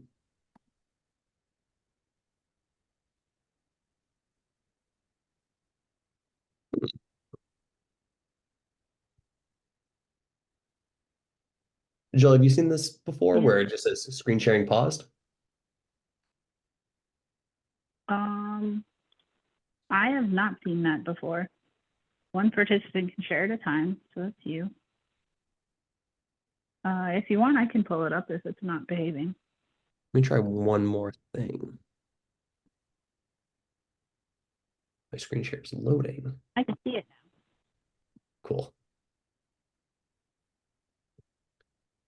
Okay, so what this is I took the information that Peter had sent around for, you know, that listed like each like account number for each department, and I just grouped them together. So these are, you know, summary lines. This is just a sum of all of these individual parts of the education budget. But you know, we have like information that's pretty detailed in like these 3 years, and then in FY 23 and 24, it's just everything is like lumped into this education maintenance of plant, and I don't know what that means. Like, and I'm not sure if it's worth the time to try to map everything out. On the other hand, I think, Jill, on your version, like public safety is just like one item. And here, you know, we can pop open the police department. We get some pretty detailed information. I know at our last meeting, Greg had asked, like, what would it look like if you just put a 2.5% increase to every like public employee salary? So I went in and found every line that, you know, had I'm assuming that salary, and put 2.5% increase and kept every other line the same. And because this summary line is calculates the new total against the old total, you can see that it would be, you know, a 2.5 to 7% increase overall. If you only increase the salaries and nothing else. It's like that's some specificity that could be useful because like we know that the fire department and the police department just had like a new salary negotiation like this year, and they won't be due for another one in for another 3 years, I think. Is that right?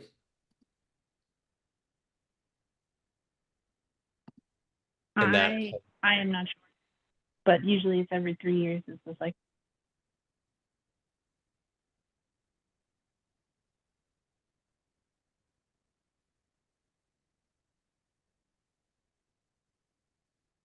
So, but my understanding of sort of where you're coming from is if you focus on that 2.5% number, it's generally trending with what you're seeing in the major salary items, usually. Yeah, well, I mean, I guess, you know, we if we take the 3-year contract thing, you know, we're just looking at like the police chief. I don't know if the police does the police chief have like the same like 3-year contract as everybody else, or are they like a different group? I have no idea. Because salary was the same these 2 years, and then that it increased over 2 years, and these 2 years it was the same. There's a big increase here, 5%. But yeah, it could be useful for like figuring out like when there are like big increases overall, but there's a lot of noise. You know, there's a lot of like weird little things like police postage. They have a $1,000 budget that never changes, it seems.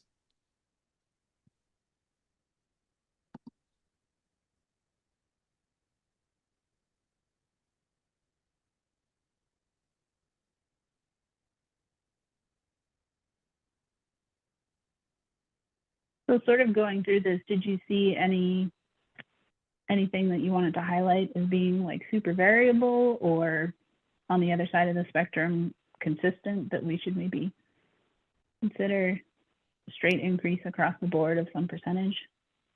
Or you haven't dug into it yet? I have not had to dig into this. Okay. No, I think this is great. This could help us sort of look at some of the stuff. And I know health insurance can jump around a lot. It looked And like like you said, liability some- insurance went up, way up one year. Liability insurance. Was that in here? You just had it up. It was the bright yellow sheet. It was like getting close to $500,000.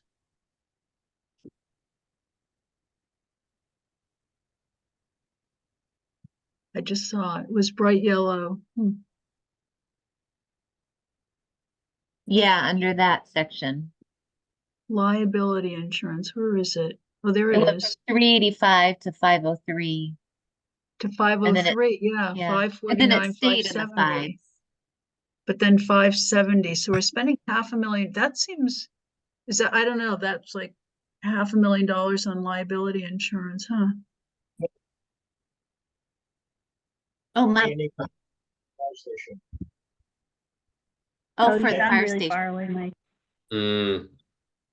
That makes sense.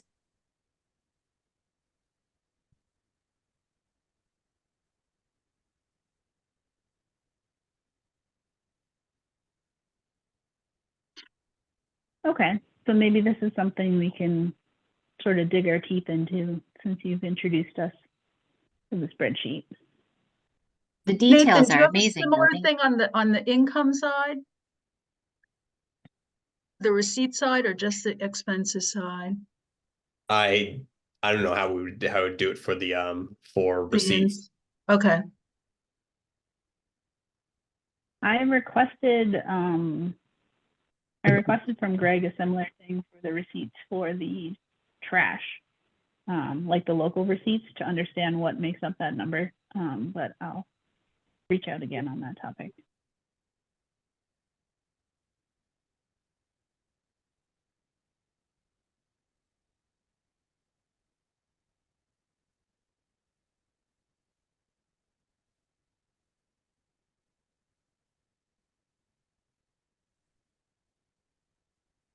Sometimes you get things like, the highway went down 55% from FY 23 to 24, but I'm sure that's just solid waste recycling disappeared from here, and I'm sure it was moved somewhere else. Solid waste is here. Didn't exist before, and now it's like a new category. So I'm not sure how important following these account numbers is, rather than just, going through things and, mentally like saying, oh, this is the same thing as this one, so they should really be read in the same row under the same department. Like how important is it? This is like a department 430 compared to whatever the DPW 421 department is. Is that like a distinction without a difference, or is that something that's really important that we should keep track of and counting separately?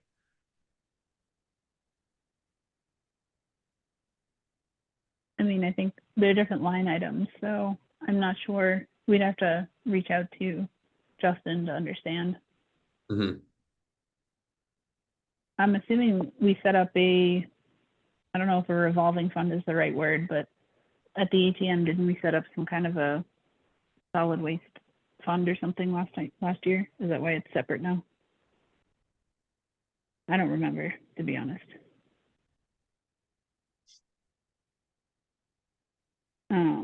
But yeah, I do know things do move around sometimes, which makes it hard to follow trends.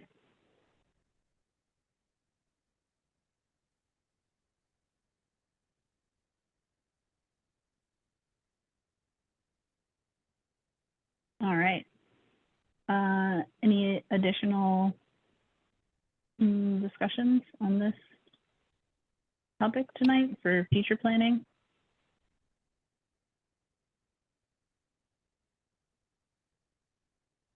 No, hearing none. Thanks Nathan for sharing that, and thanks Linda last time for sharing the graphs from the Massachusetts website as well. So I don't know if there's some way.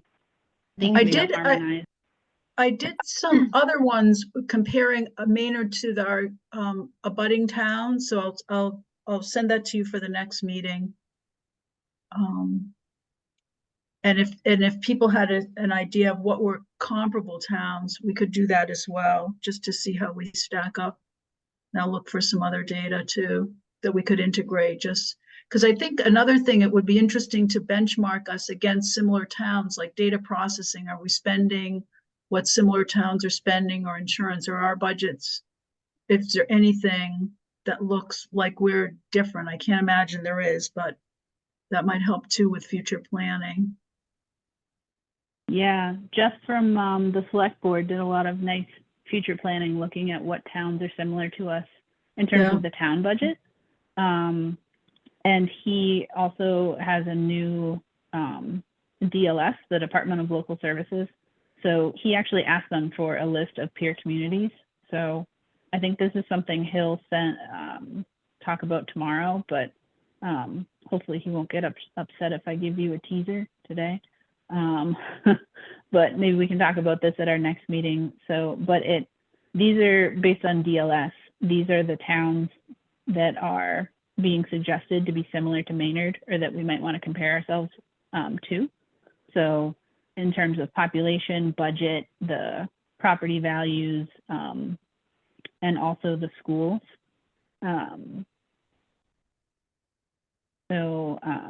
So these are, I think these are some people we've looked at in the past. I think we've compared to Millis and maybe Holsbrook in the past.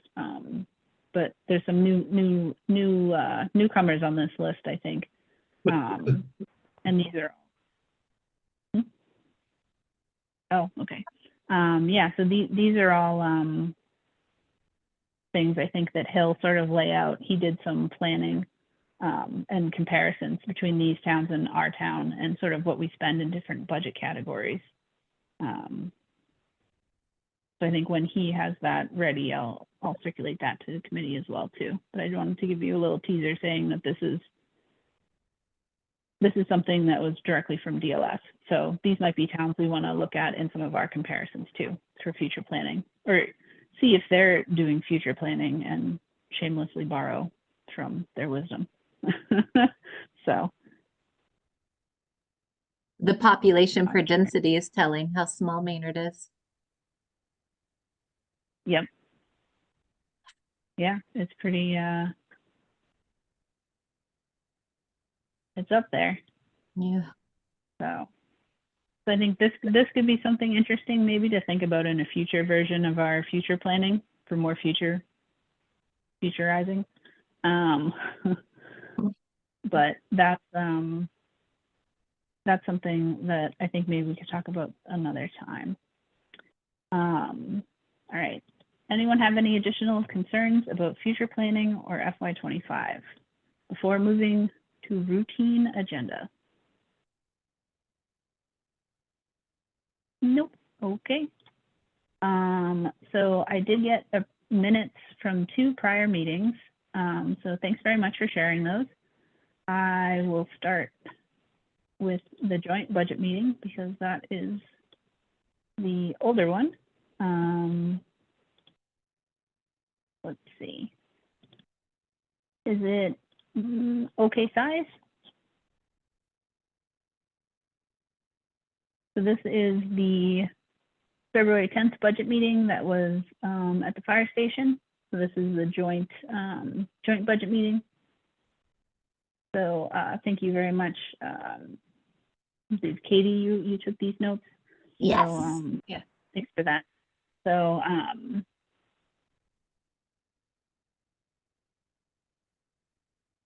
I added at the bottom the reserve fund allocations.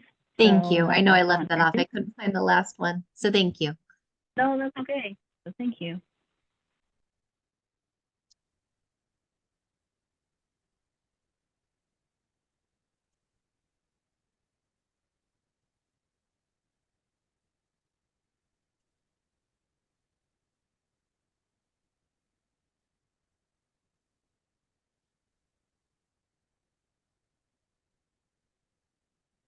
Are there any suggestions or motions for these minutes?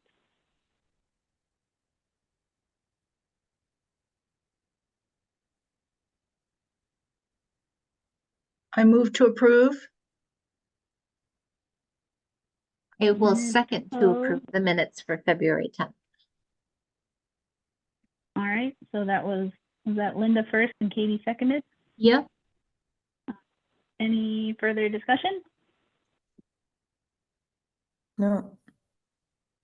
No. All right, hearing none, I will take a roll call vote.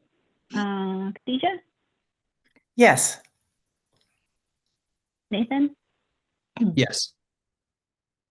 Linda, Yes. Katie, Yes. Peter. Yes.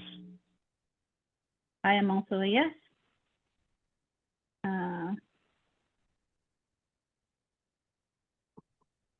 Okay. So I will close this one.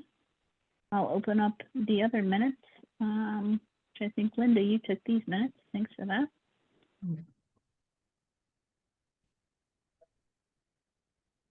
I will share them. All right. So these are our minutes from our January 12th meeting, which was shortly thereafter. Mm-hmm. Yep.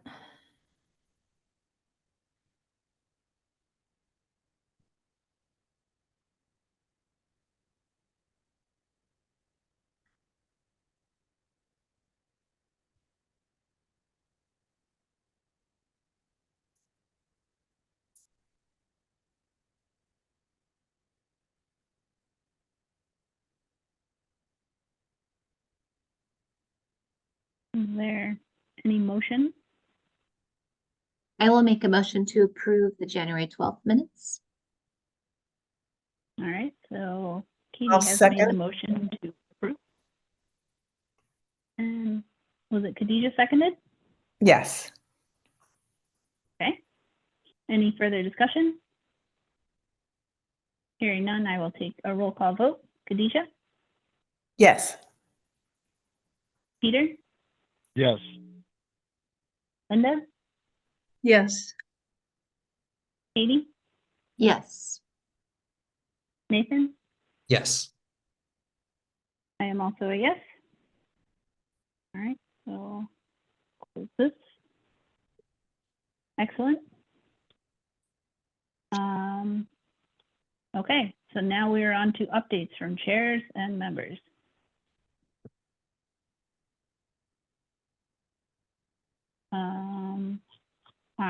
I think, given my updates a little bit out of order.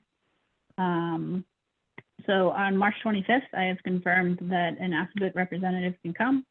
I will also be sure to let our board member from Maynard, Pam, know, and also the school committee, Natasha, representative, know that we will have them come on the 25th. So that leaves our meeting on the 11th for topics. So my understanding is there's going to be a couple of DPW topics on the ATM, and I would also like to get input on potentially the infrastructure situation for this meeting some of these planning and zoning requirements. So I would propose to invite Justin to the 11th meeting to see if he's available. Are there any other pressing topics that, you know, and we can, of course, also, I'll have future planning on there and FY25. Are there any other key stakeholders that I'm forgetting to talk to before the ATM? I was wondering about the CPC, because now if they're not doing the bleachers, do they have money? Or I think it'll be interesting to see what they're proposing to spend their money on, and I believe they always have a warrant article at town meeting. But it might be too early for that. I don't know. Right. My understanding is that there'll be an application in the fall town meeting, and I'm not sure if that's the same budget cycle. So usually it takes them about 2 months of review to discuss Yeah. applications. And then the end date for any articles would be when the town requires submission of the warrant article, which I'm not sure for a fall town meeting when that would be. But CPC must have to spend their money in whatever for FY25 at the Springtown meeting. I don't think bleachers were on their budget for No, spring. but they must be spending their money on something else, I assume. Yeah, they do affordable housing, they do other things. Yeah. Go ahead, Peter. Yeah, their money is all essentially in reserve funds, kind of, so they can spend it any time. Okay. So if they don't spend it this year, it would be there to spend next year. But they probably do have some projects that they'll put forward in a warrant article, you know, separate from the bleachers. The bleachers are what gets delayed to next fall. But they may, you know, have a park, or they were going to spend some money on Rio Road, I think. Yeah. There. Yeah. Yeah. Rio Road. So I would tend to say we should wait till we see a final article from them with the detail of what they're Okay. proposing, and then we can decide if we want them to come in. They tend to be pretty good about putting the, you know, background and the proposals up on their website. We may not need them to come in unless there's stuff that, you know, we have more questions on.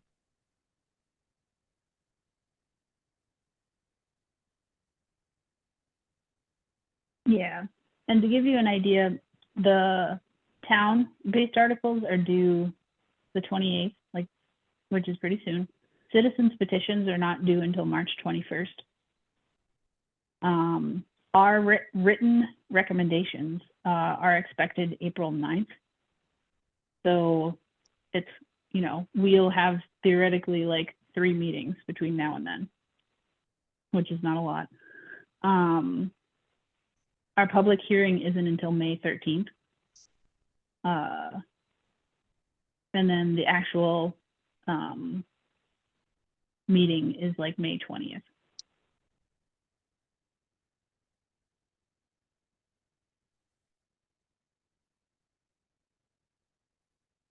So we have, you know, potentially, we have at least 2, maybe 3 meetings between now and when our written article drafts are due. And it's difficult because the only articles we have are the planning board ones, which we heard tonight. So, and one of them, we didn't even get the water protection or area build, which seems more like a wording change than anything else. But for the other 3 planning board articles, we could potentially start to write our comments and talk about them at the next meeting too.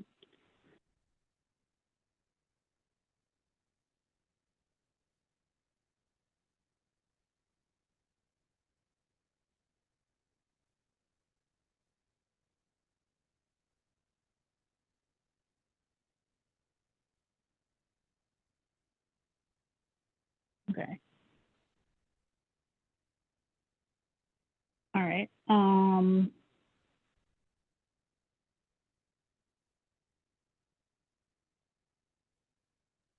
Jillian, I was on a Green Meadow Building Committee meeting today. And there was a couple updates, nothing big, but we did get an additional 7 million from the state, which was big. So that puts, yeah, Maynard share at 56% and MSBA at 44%, which changes the allocations before we go to town meeting, which is a really great thing. So they also voted, I'm just looking at the pictures I took. They're going to pay 18,000 to hire a energy tax saver / auditor. So it's someone who is going to help us with our rebates and to try to maximize how much we'll get back from the town for all the energy saving things we'll do. And they feel the $18,000 fee will is a minimal expense to what we could potentially get back. So that was voted on. We got back geothermal testing results, which all came back normal. There wasn't any concerns in that, which is great. And they're also utilizing some of the wells that they were going to utilize were concerning, where they were going to have to dig, but we got authorization to use some of the wells that the town already owns in the back of the property that the town of Maynard, again, already owns. And so they're going to utilize that, saving some resources. And I think that's it, but it was all positive updates. So financially. Great. Thank you for sharing. Yeah. I just wanted to report on the senior center. They're meeting twice a month, so they're making good progress. They should have a website. I saw a draft of it with all the information. Well, I think similar modeled on the Green Meadow website with all the information out there that they've gathered in the past. That people should start to be getting advertising solicitations for the survey that's upcoming. But they had 2 money issues. They would like to see a line item in the budget for the senior center for FY25. They don't know, they would like to see something with some amount of money. There was some discussion about whether this is even a good idea to have like a 0 line item. And I don't know if in our future planning, we might begin to build in a senior center. They really have no idea of the cost, whether it'll be a lease or a purchase. And then in last year's annual town meeting, the town voted $35,000 for the senior study, but then Representative Hogan also got money so that she kicked in 17 and half the cost. So they were wondering if there anything that they can do with that extra 17,500. It was appropriated. The language was for a study for the seniors. So I don't know that you can use it for any other purpose, even though that money's left there. And they talked about that as it went into a 5187 account. It looked like it was just one article in town meeting that allocated a lot of monies at the end of the year to different things. So anyway, they're interested in just either, their committee's going to want to see something in terms of finances. You know, even though they don't have any idea of what the numbers are going to look like yet. So they're just at the beginning, but they've got the money on the mind. And the Economic Development Committee, you know, they do everything they can to try to support business in Maynard, to try to support revenues for the town. So I don't think there was anything particularly new. Except I didn't know that Excelsior actually does some light manufacturing of toys in their shop, the card shop. I didn't know that they sell. So that was interesting to learn. But anyway, that's it. Neat. Thanks for sharing, Linda.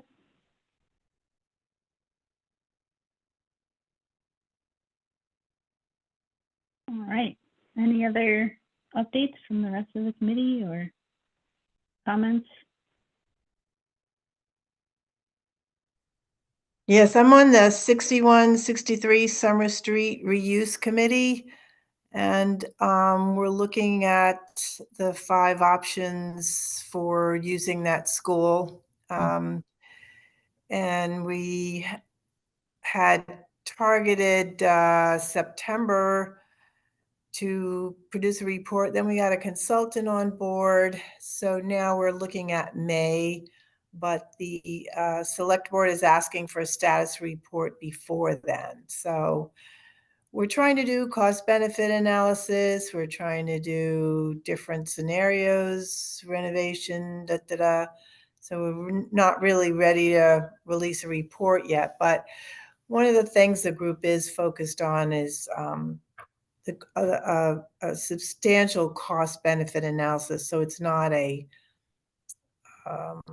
decision isn't, it's a historic building. We've got to save it because it was an old school. It's like, why do we have to save it, or why should we demolish it? Looking at it from what can we do for the town of Maynard financially? So I'm happy to say that group is working hard. It's only 4 people though, but we're going to try and get something done in the next 2 months or so. So that's that report. Thanks for sharing. Mm-hmm. All right. Sounds like we're coming to the end of our topics for the night. All right. Are there any other future meeting agenda or other updates that I missed? No? All right. Well, our next meeting is on March 11th. I will see if Justin can come. I'll try to get any updated articles from Greg to circulate for the ATM, so for our review. So I'll put that as a topic. And I will invite Assabet to come on the 25th. So I could put Assabet planning. Well, it'll be covered under the ATM discussion because they have an ATM article. So I don't think necessarily needs to be another topic on our agenda for next week.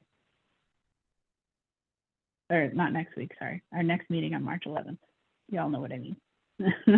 We got All you. right.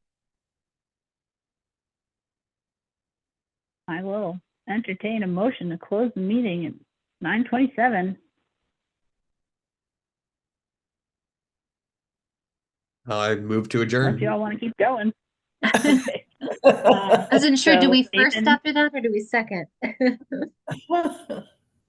Second. All right, so Nathan first and Linda seconded. All right, at 9:27, so I'll take a roll call vote. Linda? Yes. Khadijah? Yes. Peter?